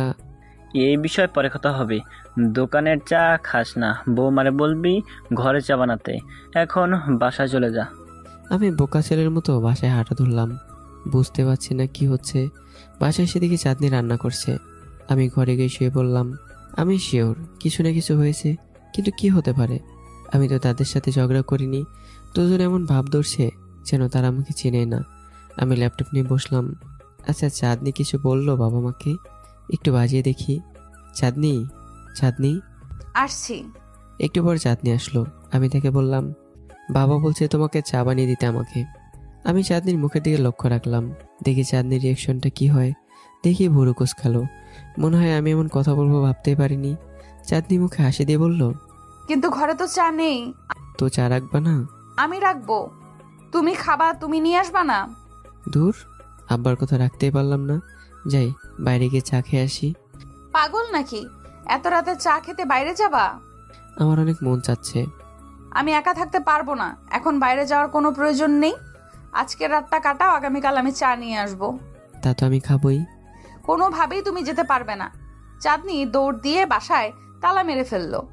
চাবি তার বুকের কোথায় লুকিয়ে রেখেছে। না আমি খাবই, চাবি দাও। না, আমি চাবি দিব না। এ বলে চাঁদনি রান্নায় মনোযোগ দিল আর মুখে গুনগুন করতে লাগলো। আমি ভাবলাম তোমার গুনগুন বের করছি। আমি আস্তে আস্তে রান্নাঘরে গেলাম। গিয়ে বললাম, চা খাবো, কিন্তু এই চা। তার ঠোঁট ধরে বললাম, তুমি এই চা যত খুশি খাও, কোনো বাধা নেই। আচ্ছা। এই বলে চাঁদনিকে কাছে টেনে আনলাম। তার ঠোঁটে আস্তে করে কিস করলাম, কিন্তু চাঁদনি অপেক্ষা করতে রাজি নয়। ও খুব হর্নি, যার কারণে আমার মাথা ধরে আমাকে কিস করতে লাগলো। এই পাকে আমি তার থেকে চাবিটা নিয়ে নিলাম। চাঁদনি খুঁজে পেল না। এমন সময় চাঁদনি আমাকে ছেড়ে দিয়ে বলল, এখন যাও তো, আমাকে রান্না করতে দাও। আচ্ছা তুমি রান্না করো, আমি বাইরে থেকে আসি। এটা বলে তাকে চাবিটা দেখালাম। চাঁদনি তার বুকের সেখানে হাত দিয়ে বলল, না, এটা চিটিং। প্লিজ বাইরে যেও না, আমার একা একা ভয় করে। কষ্ট করে 10 মিনিট অপেক্ষা করো, আমি যাবো আর আসবো। চাঁদনি অভিমান করে কান্না করতে লাগলো। আমি তার অভিমানী কান্না দেখতে লাগলাম। এত বড় কোম্পানির মালিক, অথচ তার ভেতরে কোনো অহংকার নেই। সে সবসময় চায় আমি তার পাশে থাকি। ও আমাকে এত ভালোবাসে, আমি নিজেও বিশ্বাস করতে পারছি না। আমি তাকে বললাম, আচ্ছা যাব না। ইয়েস। চাঁদনি আবারও রান্নায় মনোযোগ দিল। চাঁদনি আমাকে এটা সেটা কতগুলো কাজ দিল, আমি সেগুলো করলাম। ক্লান্ত হয়ে বললাম, আচ্ছা একটা কাজের মেয়ে রাখতে পারো না? তাহলে তোমাকে এত কাজ করতে হয় না। আর রান্না করতে করতে তোমার সুন্দরী মুখটা তো কালো হয়ে যাচ্ছে। জীবনেও না। দরকার হলে 1 সপ্তাহ না খেয়ে থাকবো, তবুও কাজের মেয়ের কথা মুখে আনবা না। কেন? না মানে না। আর কোনো কথা আছে? না। খাবার রেডি, একেবারে খেয়ে ওঠো। আচ্ছা। তারপর দুজনে একসাথে খেলাম। বিছানায় শুয়ে ঘুমানোর চেষ্টা করছিলাম। কিছুক্ষণ পর চাঁদনি এসে বলল, এই কয়দিন আমি অফিসে যাব না। কেন? এমনি, কোনো কাজের চাপ নেই। আচ্ছা তোমার ইচ্ছে, বাসায় থাকবা। ওকে। Good night sweetheart. থুর, এত তাড়াতাড়ি ঘুমিয়ে পড়বা? আচ্ছা কম্বলের নিচে আসো। চাঁদনি কোনো কথা না বলে লাইট অফ করে ডিম লাইট জ্বালিয়ে সোজা আমার কম্বলের নিচে চলে আসলো। পরদিন ঘুম থেকে উঠে খাওয়া দাওয়া করে অফিসে গেলাম, গিয়ে কাজ করতে লাগলাম। কিছুক্ষণ পর দিকে লিমা আসলো। লিমা বলল, আজকে ভাবি আসেনি। অফিসে থেকে বস বলবেন। বাইরে দিব্যি ভাবি বললেন, আচ্ছা, না আসেনি। একটা গুরুত্বপূর্ণ কথা ছিল। আমাকে বলেন। আজকে একটু তাড়াতাড়ি বাসায় যেতে হবে। আপনার বাসা না সিলেটে? কোম্পানি থেকে একটা ফ্ল্যাট দিয়েছে, ওটাই থাকি। এখন তাড়াতাড়ি যেতে হবে। আমি তো ছুটি দিতে পারবো না। আমি যাব আর আসবো। এখানেই ফ্ল্যাট। কতক্ষণ লাগবে? 1 ঘন্টা। আচ্ছা যান। আমি আপনার ছোট, তুমি করে বলবেন। আচ্ছা। লিমা চলে গেল। চাঁদনি না আসায় সবাই তার ফাইল আমাকেই দেখাতে লাগলো। চাঁদনির অনুপস্থিতিতে সবাই অফিসের বস আমাকেই ভাবছে, কারণ তারপরে আমি উত্তরসূরি। যেটা এভাবে কতক্ষণ চলে গেল। দেখি লিমা আসলো আর বলল, আপনার জন্য এটা এনেছি, প্লিজ খেয়ে নেবেন। আর এসবের কি দরকার ছিল? আপনি আমার এত বড় উপকার করলেন, অথচ আপনার জন্য কিছু করতেই পারলাম না। যদি এটা গ্রহণ করতেন তাহলে মনটাকে একটু শান্তি দিতে পারতাম। ব্যাপার নয়, এসবের দরকার নেই, আপনি খেয়ে নিন। প্লিজ না করেন না। ওকে রেখে যান, বাড়িতে গিয়ে আপনার ভাবি কিনে একসাথে খাবো। আচ্ছা আমি যাই। কাজ শেষ করে তারপর বাসায় যাবা? জি। লিমা চলে গেল। আমি কাজ শেষ করে ক্লান্ত শরীর নিয়ে বাড়িতে আসলাম। আমি গাড়ি ব্যবহার করি না, কারণ গাড়ি নিয়ে চলা আমার সাথে যায় না। আমি সাধারণভাবে চলতেই পছন্দ করি। আমি বাসায় আসলাম, চাঁদনি দরজা খুলে দিল। দেখি আজকেও চাঁদনি নতুন শাড়ি পরেছে। শাড়িতে দেখে অসম্ভব সুন্দরী লাগে। আমি বললাম, আজকে সাজার কারণ কি? শাস্তি কি মানা নাকি? তাও হবে কেন? দেখো তো লিমা কি দিয়েছে। লিমার কাছ থেকে এতগুলো নিতে গেলা কেন? আমি নিতে চাইনি, অনেকটা জোর করে দিল। আচ্ছা, অনেক ক্ষুধা পেয়েছে। কি রান্না করছো? তোমার প্রিয় বিরিয়ানি। আচ্ছা তাহলে এক কাজ করো, 2 বাটি বিরিয়ানি আলাদা করো, মা বাবাকে দিয়ে আসি। আচ্ছা দিচ্ছি। চাঁদনি 2 বাটি বিরিয়ানি আমার হাতে দিল। আমি সোজা মা বাবার ফ্ল্যাটে চলে গেলাম। গিয়ে কলিং বেল চাপলাম। একটুবার মা দরজা খুললো। আমি সালাম দিয়ে বললাম, মা কেমন আছো? ভালো। এটা রাখো। কি আনছস? বিরিয়ানি। আচ্ছা। বাবা পাশে আছে? আছে, কিন্তু এখন ঘুমাচ্ছে, পরে কথা বলিস। তাহলে আসি। আচ্ছা, এরপর থেকে আসলে আগে ফোন দিয়ে আসবি। কেন? এমনই, এখন বাসায় যা। এটা বলে দরজা বন্ধ করে দিল। আমি কাহিনী কিছুই বুঝলাম না। কি হলো এটা? আমি যেন তাদের অপরিচিত। আসলে অনুমতি নিয়ে আসতে হবে? যে বাসার মধ্যে আমি ছোটবেলা থেকে বড় হয়েছি, সেই বাসায় আসলে আগে বলে আসতে হবে? আমি এত বড় হয়ে গেলাম, কিভাবে সম্ভব? মা তো এত বকাঝকা করতো, কিন্তু আজ পর্যন্ত মনে হয়নি কোনোদিন অভাবে ছিলাম। হয়তো এই জিনিসটা একদিন আগে আর পরে, সেটা মা যেভাবে হোক দিয়েছে। সে মা এত চেঞ্জ হয়ে গেল কেন? যেন আমি বিশ্বাসই করতে পারছি না। নাকি এতদিন খোঁজখবর না নেওয়াতে রাগ করেছে? খবর নেই একেবারে তা নয়, প্রতিদিন একবার না একবার কথা হতো। কিন্তু একদিনও তো মা বললো না চাঁদনিকে নিয়ে বাসায় ঘুরে যেতে। আর আমিও কেমন মাকে একবারের জন্য বললাম না বাড়িতে আসতে। যাই হোক, বাসায় আসলাম। এসে দিকে চাঁদনি খাবার টেবিলে বসে আছে। এখন বিরিয়ানির উপর থেকে একেবারে মন উঠে গেছে। খাবার রুচি হচ্ছে না টেনশনে। চাঁদনি বলল, একেবারে খেয়ে গোসল করতে যাও। কিন্তু এখন আমার খাওয়া রুচি হচ্ছে না, রাতে খাবো। চাঁদনিকে কিছু বলার সুযোগ না দিয়ে বাথরুমে ঢুকে গেলাম। গোসল করে বাথরুম থেকে বের হয়ে বিছানায় শুয়ে পড়লাম। দেখি তখনও চাঁদনি খাবার টেবিলে বসে আছে। এখন খেয়ে যাও। এখন রুচি হচ্ছে না, প্লিজ আর ডেকো না। কি হলো আবার? এটা বলে চাঁদনি খাবার রুম থেকে বিছানায় আসলো। কি হলো আবার? গেলা হাসি মুখে আসলে মুখ কালো করে, কিছু বলছে? না তেমন কিছু না, তুমি খেয়ে ওঠো, এখন রুচি হচ্ছে না। এখানে নিয়ে আসবো? না বললাম তো। আর এখন একটা কথা বলবা না, ভালো লাগছে না। বুঝেছি, আমার উপর রাগ করেছো। এটা বলে চাঁদনি আমার পাশে শুয়ে রইল। আমার প্রচণ্ড খিদে লেগেছে, কিন্তু রাগ তো করেই ফেললাম। দূর, খাবো না বলছি খাবোই না। আমি ঘুমানোর চেষ্টা করলাম, কিন্তু খিদে জ্বালায় ঘুম আসছে না। চাঁদনি, তুমি না বলছিলে শপিংয়ে যাবে? কখন বললাম? ওই দিন। ওই দিন কখন তুমিই জানো। আচ্ছা ঠিক আছে, চলো শপিং করে আসি। তুমি না খেলে আমি কোথাও যাব না। দূর, ঘুরে ঘুরে একই কথা। খাবো না, শপিংও যাব না। বুঝেছি, আমার রান্না ভালো হয়নি, সেজন্যই তো বলি কাজের মেয়ের কথা কি জন্য বলো। আমার হাতে রান্না ভালো হয়নি বলে? তেমন কিছু বলেছি আমি? আমি তো বুঝি। আরে না, তোমার রান্না আমার কাছে সব থেকে বেস্ট। তাহলে চলো সুন্দর করে খেয়ে আসো। আচ্ছা চলো। এই জন্যই তোমাকে আমার এত ভালো লাগে। আমি আর চাঁদনি একসাথে খেলাম। পরদিন দুজনে শপিংয়ে গেলাম। এভাবে আরও অনেক দিন চলে গেল। কিন্তু একদিন চাঁদনি যে কাজটা করলো, আমি চাঁদনিকে ছেড়ে তো চিন্তা ভাবনা করতে লাগলাম। কিছুদিন ধরে দেখছি তাফিমের মন একেবারেই ভালো না। কারণ জিজ্ঞেস করলে উল্টাপাল্টা কথা বলে কথা কাটিয়ে ফেলে। তার এতই মন খারাপ ছিল যে একদিন আমার সাথে সে কথাই বলে না, ঠিকমতো খাওয়া দাওয়া করে না। আমি বুঝতে পারছি না তাফিমের হঠাৎ করে কি হয়ে গেল, সব সময় মন খারাপ করে থাকে। যেদিন সে তার আব্বা আম্মার সাথে দেখা করতে গিয়েছিল তারপর থেকেই এমন অবস্থা। নিশ্চয়ই তার মা বাবা কিছু বলেছে। আমি ওদের টাকা দিলাম যাতে আমার আর তাফিমের মাঝে না আসতে। তারপরও তারা আবার বাম হাত ঢুকালো। আমার মনে হয় না তাফিমকে কিছু বলছে, কারণ তাকে যদি আমার সম্পর্কে কিছু বলতো তাহলে নিশ্চয়ই তাফিম আমার সাথে রাগারাগি করতো, এমনকি আমাকে মারতো। আমি এত বড় একটা কোম্পানির মালিক, তারপরও আমার জামাই কিনা আমাকে মারবে? মানুষ শুনলে কি বলবে? আমি তো জেনে শুনেই তাফিমকে বিয়ে করেছি। তার মার খাওয়ার জন্যই আমি তাকে বিয়ে করেছি। ও আমাকে মারলে আমি কেন জানি আরো উত্তেজিত হয়ে পড়ি।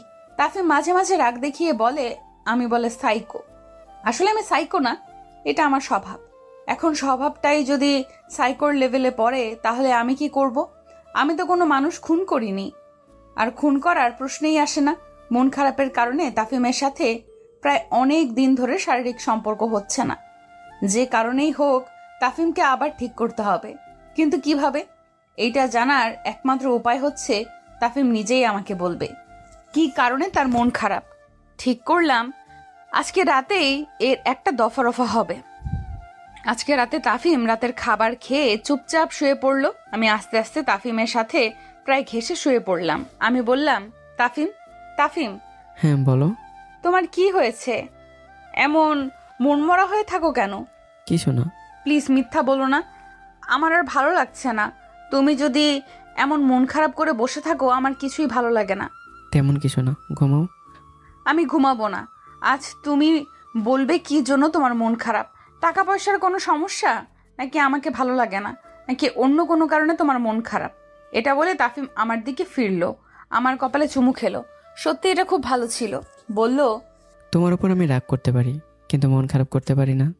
তাহলে বলো কেন তোমার মন খারাপ? আমার যা করার দরকার আমি সব করব। তোমার কিছু করা লাগবে না, তুমি শুধু আমাকে ভালোবাসবে। না, তুমি বলো কেন তোমার মন খারাপ, তুমি বলবা। এখন ঘুমাও।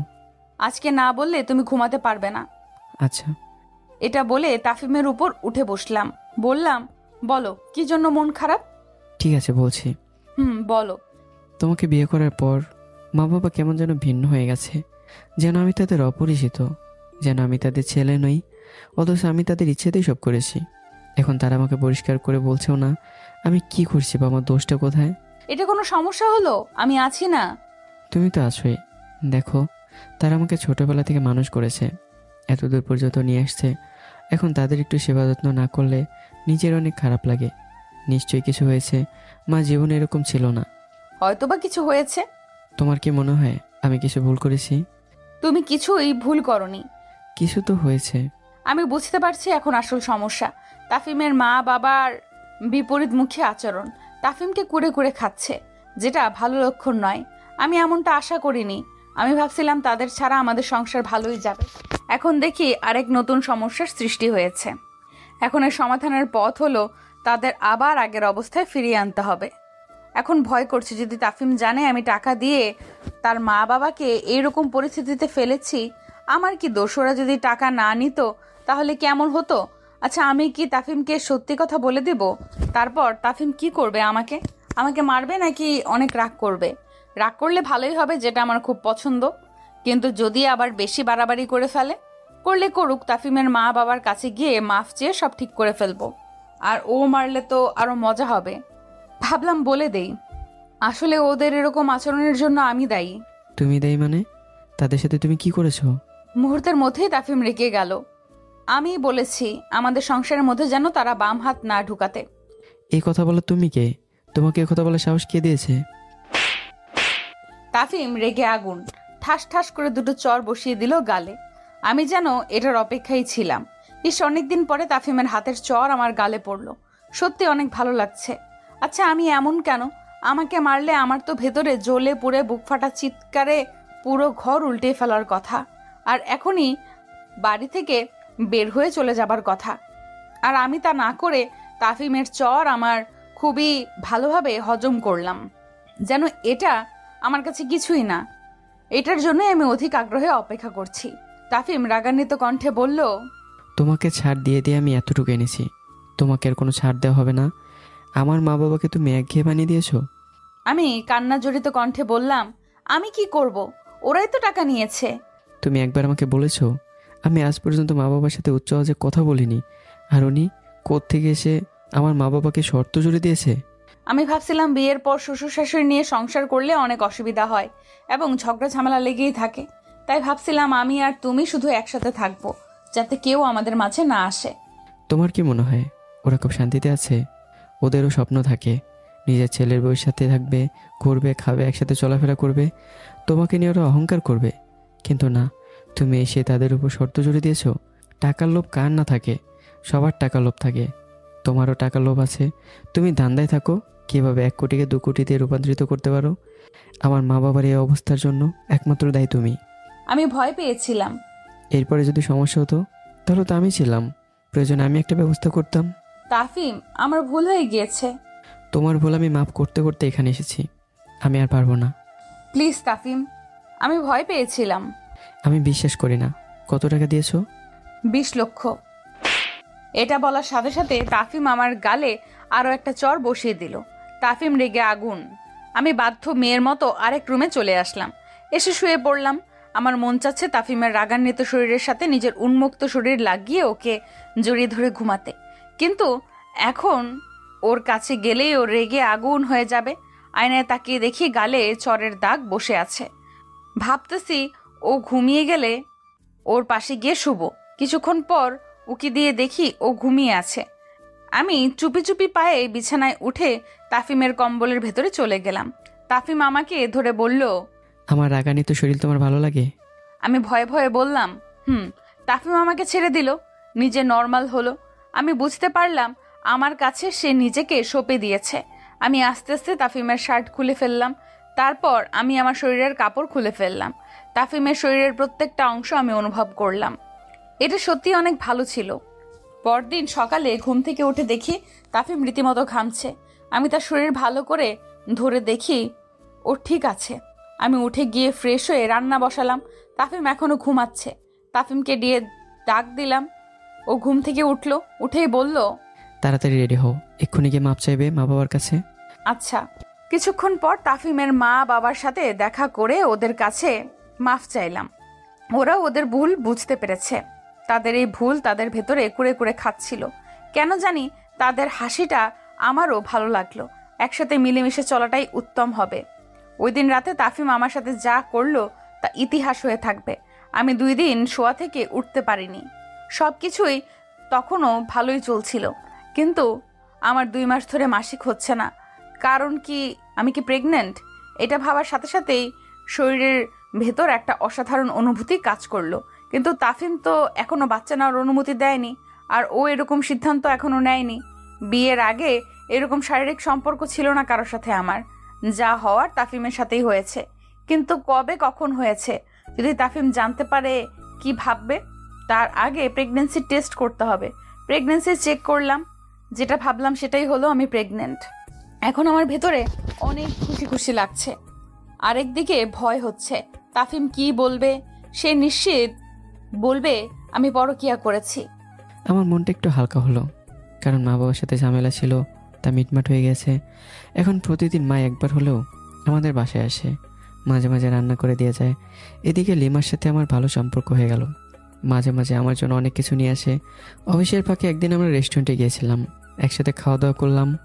এখন চাঁদনির সাথে শারীরিক সম্পর্কের সময় আমি লিমাকেও কল্পনা করি। লিমার মিষ্টি নরম গোলাপি ঠোঁট, মন মাতানো ফিগার। চাঁদনির সাথে শারীরিক সম্পর্ক করার সময় লিমার কথা মনে হলে আরও বেশি উত্তেজিত হয়ে পড়ি। তার মানে আমি কি সাইকো? এখন এই স্বভাবটা যদি সাইকো লেভেলে পড়ে তাহলে আমার কিছু করার আছে। কিন্তু চাঁদনির চালাক চোখ সেটা ধরেই ফেললো। আমাকে লাথি দিয়ে বলেছিল, বল কার কথা চিন্তা করে আমার সাথে এরকম উত্তেজিত? বল কুত্তা, বল কুত্তা, বল কোন মেয়ে? এই মেয়েকে আমি আর সূর্যের আলো দেখতে দিব না। কেউ না, একমাত্র তুমিই আমার কাছে সবচেয়ে সুন্দরী নারী। তোমাকে ছাড়া আর অন্য কাউকে কল্পনা করতে পারি না। এটা বলাতে চাঁদনি কিছুটা শান্ত হলো। ভাবলাম যেটা আছে সেটা নিয়ে খুশি থাকি। কেন, চাঁদনি কি কম সুন্দরী? দরকার হলে তাকে আরও সুন্দরী বানাবো। ভাবলাম এখন হয়তো বাচ্চা নেওয়ার টাইম হয়ে গেছে, সকল সমস্যার সমাধানও হয়ে গেছে, এখনই সময়। লিমার সাথে কথা বলা কমিয়ে দিলাম। একদিন অফিস থেকে এসে দেখি চাঁদনি বাসায় নেই। ফোন করলাম, ফোন ধরছে না। ভাবলাম কোনো কাজে নিশ্চয় আটকে গেছে। কেমন কাজ আমাকে বললো না। ফ্রেশ হওয়ার জন্য বাথরুমে ঢুকলাম। বাথরুম থেকে বের হয়ে মোবাইল ধরে দেখি চাঁদনির মেসেজ।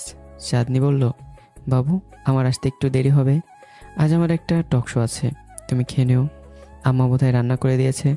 আমি মেসেজে রিপ্লাই বললাম, আচ্ছা সুইটহার্ট। দেখি চাঁদনি ভালোবাসা রিয়েক্ট দিয়েছে।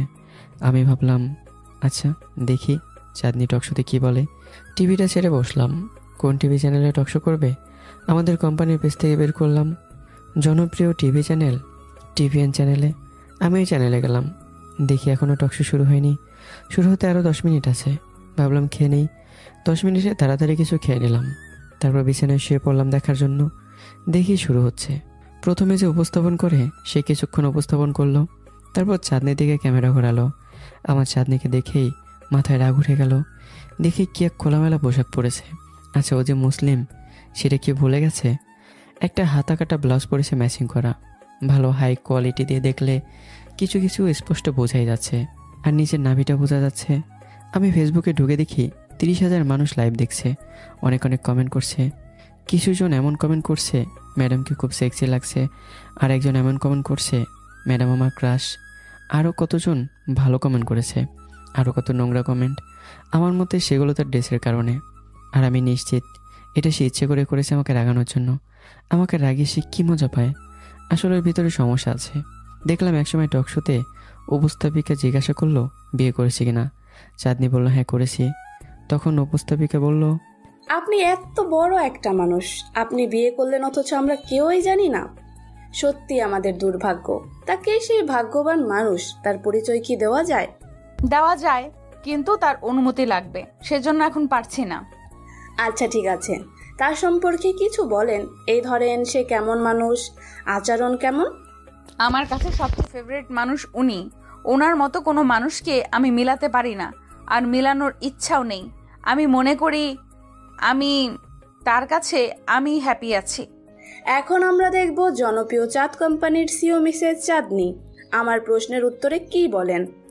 আমার প্রশ্ন হচ্ছে, মনে করেন একদিকে আপনার হাজবেন্ড আর একদিকে আপনার বিশাল কোম্পানি, এখন আপনি কাকে বেছে নেবেন? চাঁদনি কোনো দ্বিধা ছাড়াই বলে ফেলল, আমার হাজবেন্ড। Wow, very nice. এমন কঠিন প্রশ্নের উত্তর খুব সহজেই দিয়ে ফেললেন। এখন বুঝতে পারছি আপনি কেন আসলে এই কোম্পানির সিও। আপনি এই কোম্পানির সিও। বিরতির আগে আমার লাস্ট একটা প্রশ্ন। বলেন। এখন মনে করেন আপনি সব ছেড়ে আপনার হাজবেন্ডের কাছে ছুটে আসলেন। এখন যদি আপনার হাজবেন্ড আপনাকে ছেড়ে দেয়, তখন আপনি কি করবেন? চাঁদনি মুচকে এসে বলল, যদি ছেড়ে দেয়, যদির কোনো অপশনই আমি রাখবো না। আমি যে ভুলগুলো করেছি, যদি এই ভুলগুলো অন্য কোনো গৃহিণীর ঘরে হতো, তাহলে এতদিনে হয়তো ঘরে আগুন জ্বলতো। Wow, very interesting. তার মানে সব মিলিয়ে আপনি ভালো আছেন। ছোট্ট একটা বিরতি নিচ্ছি, দেখা হবে একটু পর। আমি ভাবলাম যাক ভালোই বলল। এখন কে জানে চাঁদনির মনে কি আছে। আচ্ছা দেখি আর কি বলে। কিন্তু আজকে চাঁদনির খবর আছে। বিরতির পর আবারও তারা কথা বলা শুরু করলো। কিভাবে এত দূর আসলো, কিভাবে এত কঠিন কাজে সফল হলো, আরও কিছু। লাস্টের প্রশ্ন ছিল উপস্থাপিকার, আচ্ছা আপনি কোনো ভুল করলে কি আপনার হাজবেন্ড আপনাকে মারে? মারে, কারণ আমি বলে দিয়েছি আমাকে মারো, তবু আমাকে ছেড়ে যেও না। ওয়াও, কে সেই ছেলেটা? আমার এক্ষুনি তার সাথে দেখা করতে মন যাচ্ছে। আচ্ছা, আগামী কোনো প্রোগ্রামে কি আপনার হাজবেন্ডকে নিয়ে আসা যাবে? আসলে এটা বলতে পারবো না, কিন্তু ও যদি আসতে চায় তাহলে আবার দেখা হতে পারে। ধন্যবাদ জানাচ্ছি চাঁদ কোম্পানির সিও মিসেস চাঁদনি, যিনি এতক্ষণ আমাদের সময় দিয়েছেন। নিশ্চয় অনেক ব্যস্ত মানুষ। আমার দেখা মতে আপনি একজন সত্যিকারের সাকসেসফুল মানুষ। এত অল্প বয়সে আপনি সাকসেস হয়ে গেলেন। আসলে সাকসেসফুল হওয়াটা সহজ, কিন্তু সাকসেসফুলটা ধরে রাখা কঠিন। আমি ধন্যবাদ জানাচ্ছি যারা আমার সাথে কাজ করেছেন। আর সবচেয়ে বেশি ধন্যবাদ জানাই আমার প্রাণের প্রিয় হাজবেন্ডকে। তিনি আমাকে শ্রম দিয়ে মেধা দিয়ে সব সময় আমাকে হেল্প করেছেন আর সবচেয়ে বেশি আমাকে ভালোবাসা দিয়েছে। দোয়া করি আল্লাহ যেন তাকে দীর্ঘ হায়াত দেন। আমিন। উপস্থাপিকা শেষে উপসংহার টেনে প্রোগ্রাম শেষ করলো। আমি জীবনেও যাব না। আমি মোবাইলে ঢুকে দেখি 1 মিলিয়ন ভিউজ হয়েছে। আধা ঘন্টায় এত মানুষ দেখেছে, তার মানে চাঁদনিকে আগে থেকে মানুষ ফলো করতো। সবাই বোধহয় এমন একটা টকশোর অপেক্ষায় ছিল চাঁদনি সম্পর্কে কিছু জানতে। এখন আমার প্রশ্ন হলো, ও আমাকে আগে কেন বলেনি ওর টকশো আছে আর ড্রেসের 12টা বাজিয়ে দিয়েছে? আচ্ছা পড়তো, কিন্তু একটা মিল রেখে পড়তো। ও আজকে বাসায় আসুক, ওর আজকেও খবর আছে। এমন সময় দরজায় কে যেন টোকা দিচ্ছে। আমি দরজা খুলে দেখলাম একজন ইয়াং বয়সী মহিলা দাঁড়িয়ে আছে। আগে পরে এই বাসায় দেখেছিলাম। মহিলা বলল, আপনার বউ কি এখনো টকশো করছে? হুম। আপনারা এত বড় একটা কোম্পানির মালিক, অথচ আমরা জানি না। আমাদের কি দুর্ভাগ্য। প্লিজ ভাইয়া একটা সেলফি তুলেন। আমার সাথে তো সেলফি তুলে লাভ নেই, একটু পর আমার ওয়াইফ আসবে, ওনার সাথেই তুলবেন। আচ্ছা, আমি এখানে দাঁড়িয়ে অপেক্ষা করব। আপনার ইচ্ছে। এটা বলে আমি দরজা লাগিয়ে দিলাম। যা, আর এক ঝামেলা এসে ভিড়ল। আমি দরজা লাগিয়ে বিছানায় শুয়ে পড়লাম। কিছুক্ষণ পর আবার দরজায় কলিং বেল চাপ দিল। ভাবলাম এবার যদি উনি হয় তাহলে বলে ফেলি, তার কোনো ইয়ত্তা নেই। দরজা খুলে দেখি চাঁদনি ক্লান্ত শরীর নিয়ে ঘরে প্রবেশ করলো। আমি দরজা লাগিয়ে দিলাম। এসে বিছানায় শুয়ে পড়লো। আমি কাছে গিয়ে তার শাড়ি ধরে বললাম, এটা কোনো শাড়ি পরেছো? ওরা দিয়েছে। তুমি না করলে ওরা কিভাবে দেবে? এটা দিয়ে তো ভিতরে সব কিছু বোঝা যায়। কই দেখি, আমি খেয়াল করি নাই। খেয়াল করবা কেন? দেখো মানুষ কত বাজে বাজে কমেন্ট করেছে। সরি বাবু, আমার ভুল হবে না। আর কোনো টক শোতে আমি যাচ্ছি না। রাখো তোমার টক শো, আমি আর তোমার সাথে থাকছি না। যেখানে খুশি চলে যাব। দরকার হলে লিমাকে। কি লিমা? লিমাকে কি করবি কুত্তা? বল। এই ছিল তোর মনে? তার মানে আমার সাথে শারীরিক মিলনের সময় তুই লিমার কথা মনে করে এগুলো করস? ছি ছি, আমি তোকে মন থেকে ভালোবেসে ফেলেছিলাম। মনে মনে ভাবলাম, যা শালা, চাঁদনির সাথে ফ্যাক রাগ দেখাচ্ছিলাম, ভুলে মুখ থেকে লিমার নাম বেরিয়ে গেল। এখন ঠেলা সামরাও। কি করি এখন? এখন চাঁদনির বকবক শুনতে শুনতে রাত পার করো। ভালোই হলো, সবসময় তো আমি চাঁদনির উপর রাগ দেখাই। আজকে দেখি ও কি করে। আরে মজা করছি। না, মজা না। তোর মুখ থেকে ভুলে সত্যি কথা বের হয়ে গিয়েছে। বল, কতবার ডেট করছস? রুমেও গিয়েছিস নিশ্চয়ই। আমারই ভুল হয়েছে। ওই কুত্তিটারে কি জন্য যে চাকরিটা দিলাম। সত্যি বলছি, আমি তার সাথে কোথাও যাইনি। আমি সিসিটিভি ফুটেজ চেক করছি। আমার অনুপস্থিতিতে তুই অনেক কথা বলছস তার সাথে। তোমারই দোষ। তুমি যে তার টেবিলের সাথে আমার টেবিল দিয়েছো, কারণে অকারণে শুধু শুধু আমার সাথে বকবক করে। এখন আমি কি করব? মিথ্যা বলিস না কুত্তা।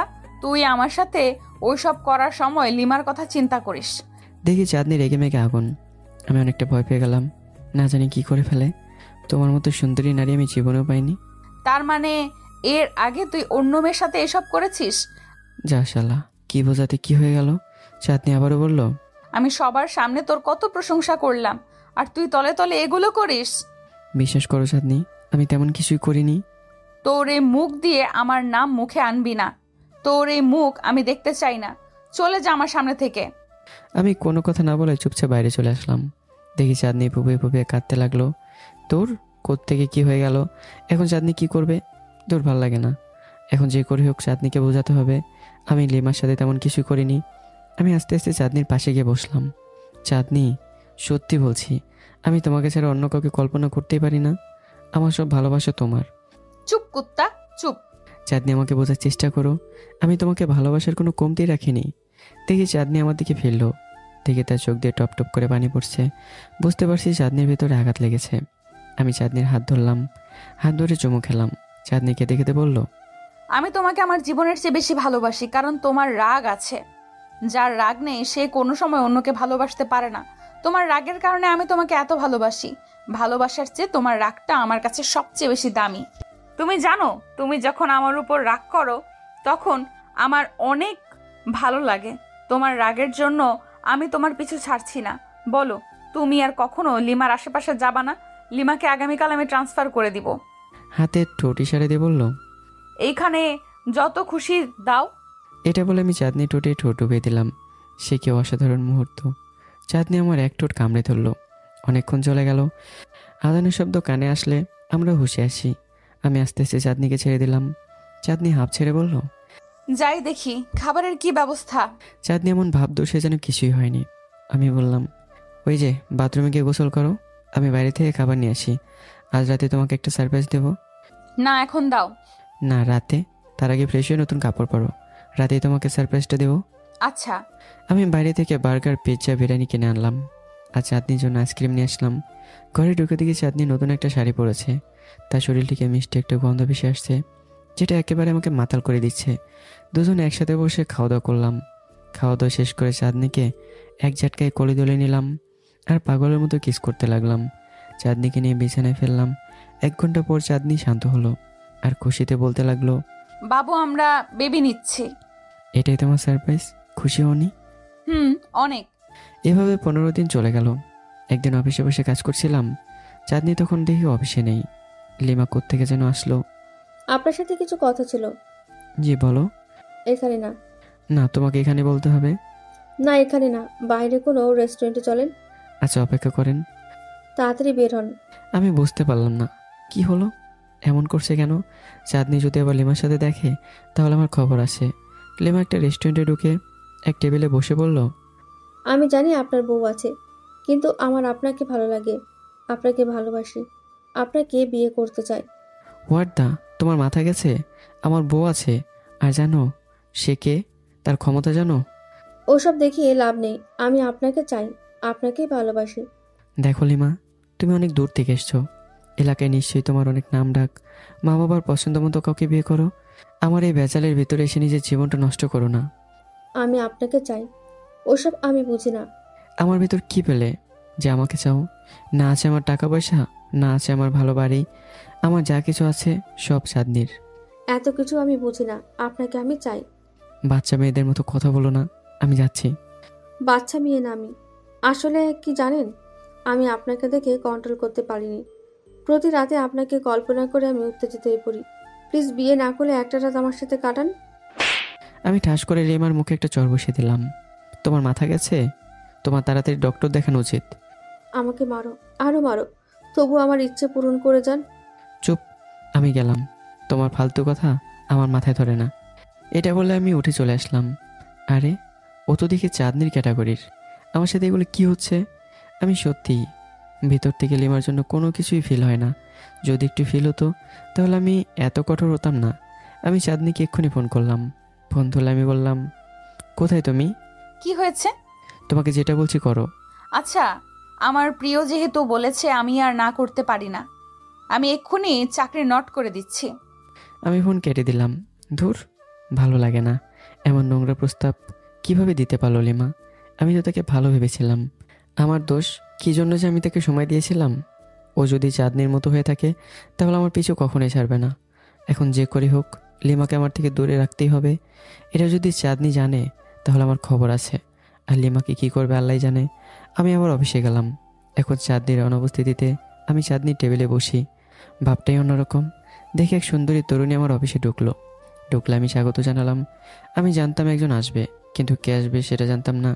চাঁদনি আমাকে ফোন দিয়ে বলেছিল মেয়েটা এতই সুন্দরী যে তাকে থাকতে মন চাচ্ছে, কিন্তু আমার মাথায় এটা আছে যে আমার তো বউ আছে। দেখার ইচ্ছে হলে একমাত্র তাকে দেখব, মন ভরে দেখব। আমি মেয়েটার দিকে না তাকিয়ে কোনোরকম মিটিংটা শেষ করলাম। আমি আমার চাঁদনির সাথে একসাথে তোলা ছবিগুলো ওদের দিকে ঘুরিয়ে দিলাম। মেয়েটা বোধহয় বুঝতে পারলো যে আমি বিবাহিত, তাই নাটক বাদ দিয়ে সোজা কাজের কথায় আসলো। মিটিং শেষে মেয়েটিও চলে গেল। আমি বাড়ির দিকে রওনা দিলাম। কিছুক্ষণের ভেতরে বাসায় পৌঁছে গেলাম। গিয়ে কলিং বেল টিপলাম। কিছুক্ষণ পর দিকে চাঁদনি দরজা খুলে দিল। আমি দেখি চাঁদনির 2 হাত 2 পা কাঁপছে, হাতে রক্ত আর ডুকরে ডুকরে কাঁদছে। আমি ভিতরে ঢুকলাম। ঢুকে যেটা দেখলাম সেটার জন্য আমি মোটেও প্রস্তুত ছিলাম না। আমি যেন কয়েক সেকেন্ডের জন্য পৃথিবী থেকে হারিয়ে গেলাম। আমার মাথা যেন চক্কর দিল। আমি মাটিতে বসে পড়লাম। দেখি লিমা রক্তাক্ত অবস্থায় নিচে পড়ে আছে, মাথা দিয়ে অনবরত রক্ত পড়ছে। আমি রাগী লোক নিয়ে চাঁদনির দিকে তাকালাম। আমি তাড়াতাড়ি লিমার পাল্স চেক করলাম। দেখি লিমা আর পৃথিবীতে নেই। আমি চাঁদনিকে কষে 2টা চড় দিলাম। চাঁদনি জোরে জোরে কাঁদতে লাগলো। কি করলি তুই? এটা লিমাকে মেরে ফেললি? আমি কিছু জানি না, আমি বলতে পারবো না কি হয়েছে। আমি আরো 2টা চড় দিলাম চাঁদনিকে। সে গিয়ে দেয়ালে মাথা ঠেকলো আর মাথা দিয়ে রক্ত বেরোচ্ছে। আমার মাথায় তখন রক্ত টকবক করছে।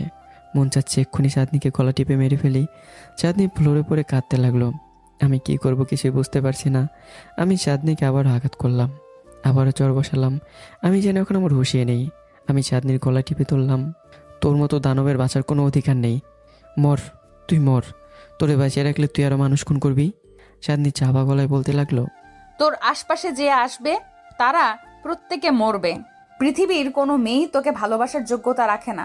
তোরে ভালোবাসার যোগ্য একমাত্র আমি, তোর যোগ্য কেউ না। সেই জন্য তোকে এখন পৃথিবী থেকে বিদায় করে দিচ্ছি, যাতে আর কাউকে খুন করতে না পারিস। মর তুই দানব, তুই দজ্জাল। তোর মতো দানবকে বাঁচিয়ে রেখে কোনো লাভ নেই। এই কথা বলে আমি চাঁদনির গলায় সজোরে চাপ দিলাম। চাঁদনি আমার হাতে একটু শক্তি দিয়ে সরিয়ে বলল, আমি মারা যাচ্ছি। তাফি, মরার আগে আমি বলে যাই, আমার মতো ভালোবাসা তোকে কেউ দিবে না। এই তোর নোংরা ভালোবাসা আমার দরকার নেই। আমি আবার আরও জোরে গলা চেপে ধরলাম। চাঁদনি বিড়বিড় করে কি জানি বলছে, তার কথাটা আমার কানে আসলো। আমি প্রেগনেন্ট। আমি সাথে সাথে তার গলা ছেড়ে দিলাম, কিন্তু মনে হয় ততক্ষণ অনেক দেরি হয়ে গেছে।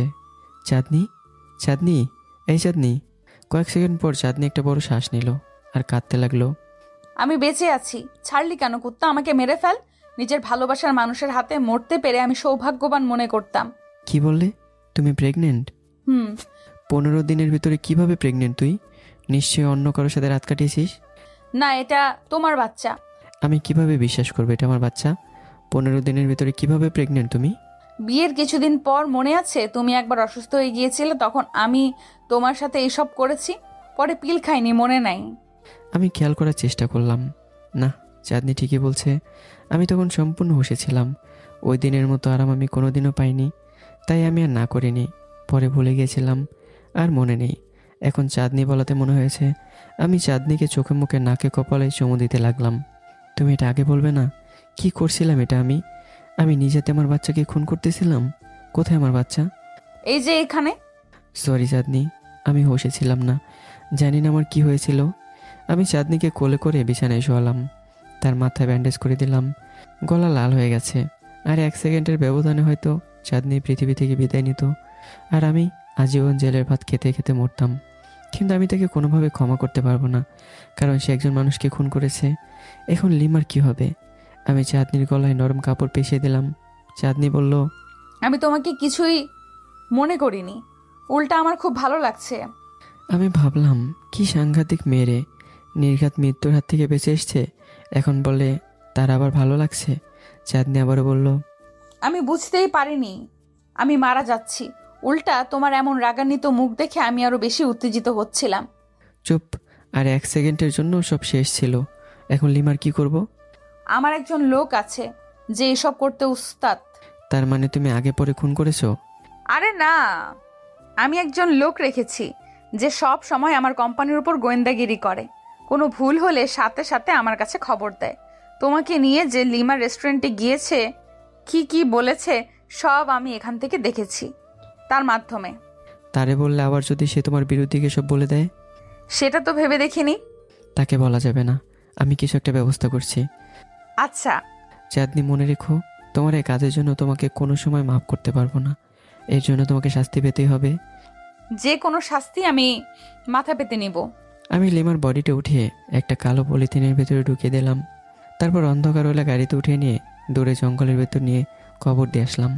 এসে পুরো বাড়ি চেক করলাম কোনো সিসিটিভি ক্যামেরা আছে কিনা। ভাগ্য ভালো, কোনো সিসিটিভি নেই। বাসায় গিয়ে চাঁদনিকে বললাম, লিমার ক্ষতিপূরণ কত দিবা? যত প্রয়োজন। তোমার কি মনে হয় লিমার মা স্মার্টফোন বোঝে? লিমার মোবাইল চেক করলেই বলা যায়। আমি লিমার মার নাম্বারে একটা মেসেজ দিলাম। মেসেজে লিখলাম, মা, আমি তোমাদের ছেড়ে চলে যাচ্ছি, আর কখন আমাকে দেখতে পারবে না। তোমাদের জন্য কিছু টাকা রেখেছি, এটা থেকে খরচ করো, আর আমাকে খোঁজার চেষ্টা করো না। এটা মেসেজ করে দিলাম। আর লিমার অ্যাকাউন্টে 20 লক্ষ টাকা দিলাম। এখন ভয় হচ্ছে লিমার মোবাইলে লাস্ট লোকেশন এই বাসা দেখাচ্ছে। লিমার বাড়ির মানুষ যদি মামলা দায়ের করে তাহলে পুলিশ আসতে পারে, তখন দেখি কি হয়। আমি প্রায় 1 সপ্তাহ ধরে ঘুমাতে পারি না চাঁদনির এমন কাজের জন্য। এদিকে চাঁদনি দিব্যি সব কিছু করছে যেন কোনো এক যুদ্ধে সে জয়লাভ করেছে। কিছুদিন পর পুলিশ আসলো আমাদের বাসায়। আমি এমন ভাব ধরলাম যেন কিছুই জানি না। চাঁদনিকে সব শিখিয়ে দিয়েছিলাম কি বলতে হবে। চাঁদনিকে দেখে পুলিশ জিজ্ঞাসা করা তো দূরের কথা, সালাম দিয়ে কুল পায় না। তারপর আর পুলিশ আসেনি। আমরা বাসা চেঞ্জ করলাম, নিজস্ব একটা বাড়িতে উঠলাম। কিন্তু চাঁদনির এমন কাজ আমার ভিতরে করে করে খাচ্ছিল। আমি চাঁদনিকে বলেছিলাম পুলিশের কাছে ধরা দিতে, চাঁদনি কোনো জবাব দেয় না। কিন্তু আমার এরকম অবস্থা দেখে চাঁদনি বলেছিল বাচ্চা হলে বাচ্চাকে বড় করে তারপর নিজের পাপের প্রায়শ্চিত্ত করবে। ঠিকই কিছুদিন পর আমাদের একটা মেয়ে হয়েছে, দেখতে পুরো তার মায়ের মতো। কিছুদিন পর আমি তার প্রায়শ্চিত্তের কথা মনে করিয়ে দিলাম, কিন্তু চাঁদনি কোনোভাবে রাজি হচ্ছিল না আমাদের ছেড়ে যেতে। তারপর আমি তার উপর মানসিক চাপ দেওয়া শুরু করলাম। অবশেষে সে রাজি হলো। তখন চাঁদনি বাংলাদেশের একজন সাকসেসফুল বিজনেসম্যান। এমন সময় যদি মানুষ জানতে পারে তার এই কুকর্মের কথা, তখন কি একটা অবস্থা হবে। চাঁদনি সব জেনে শুনে আমার আর লামিয়া হচ্ছে আমাদের মেয়ের নাম, আমাদের কথা চিন্তা করে চাঁদনি পুলিশের কাছে ধরা দিল। ভেবেছিলাম অনেক কঠিন শাস্তি হবে, কিন্তু কিছুই হলো না। একে তো স্বেচ্ছায় ধরা দিয়েছে, তার উপর আবার এত বড় বিজনেসম্যান, যার কারণে মাত্র 1 বছরে জেল দিল। 1 বছরে লামিয়া অনেক বড় হয়ে গেল। লামিয়া কিছুদিন পর তার মার সাথে দেখা করার জন্য চলে যেত, আমিও না করতাম না। 1 বছর পর চাঁদনি জেল থেকে ছাড়াও পেল। আমি তার কোম্পানি তার হাতে বুঝিয়ে দিলাম। জেল থেকে ছাড়া পাওয়ার দিন রাতে চাঁদনিকে যেই গভীর চুম্বন করেছিলাম, তাতে রাত পার হয়ে গিয়েছিল। চাঁদনি শুধু বলেছিল এক মুহূর্ত বাদ নেই যেখানে আমার আর লামিয়ার কথা চিন্তা করেনি। আর আমাদের কথা চিন্তা করতে করতেই যেন সারাটা সময় তাড়াতাড়ি চলে যায়। এরপর থেকে আর তেমন কোনো বড় সমস্যা হয়নি। কিন্তু অভ্যাস তো অভ্যাস, আমার রাগ না দেখলে ঘুমিয়ে আসবে না, তাই সে প্রতিদিন উল্টাপাল্টা কাজ করে আমার রাগ দেখার জন্য। তার উপর ফ্যাক রাগ দেখে শান্ত করি। একটা জিনিস ভালো, ও শুধু আমার রাগ দেখার জন্যই পাগল হয়ে থাকে। অন্য কারো প্রতি যদি আকর্ষণ বোধ করতো তাহলে না জানি কত পুরুষ পাল্টাতো কে জানে। কিন্তু চাঁদনির ভালোবাসার কোনো কমতি ছিল না। আপনারা বুঝতেই পারছেন সে আমাকে কতটা ভালোবাসে, যার কারণে একজন মানুষকে খুনও করতে পারে। তাই আমি বলতে পারি চাঁদনি সবার থেকে অন্যরকম, সাইকো। তো বন্ধুরা, গল্পটি একটু অন্যরকম ছিল, কেমন হয়েছে কমেন্ট করে জানাবেন। আর হ্যাঁ, মনে রাখবেন এটা শুধু একটা গল্প, পুরোটাই কাল্পনিক। অবশ্যই কমেন্ট করে জানাবেন কেমন হয়েছে। নতুন গল্পে তৈরি থাকবেন, দেখা হবে পরের গল্পে। আল্লাহ হাফেজ।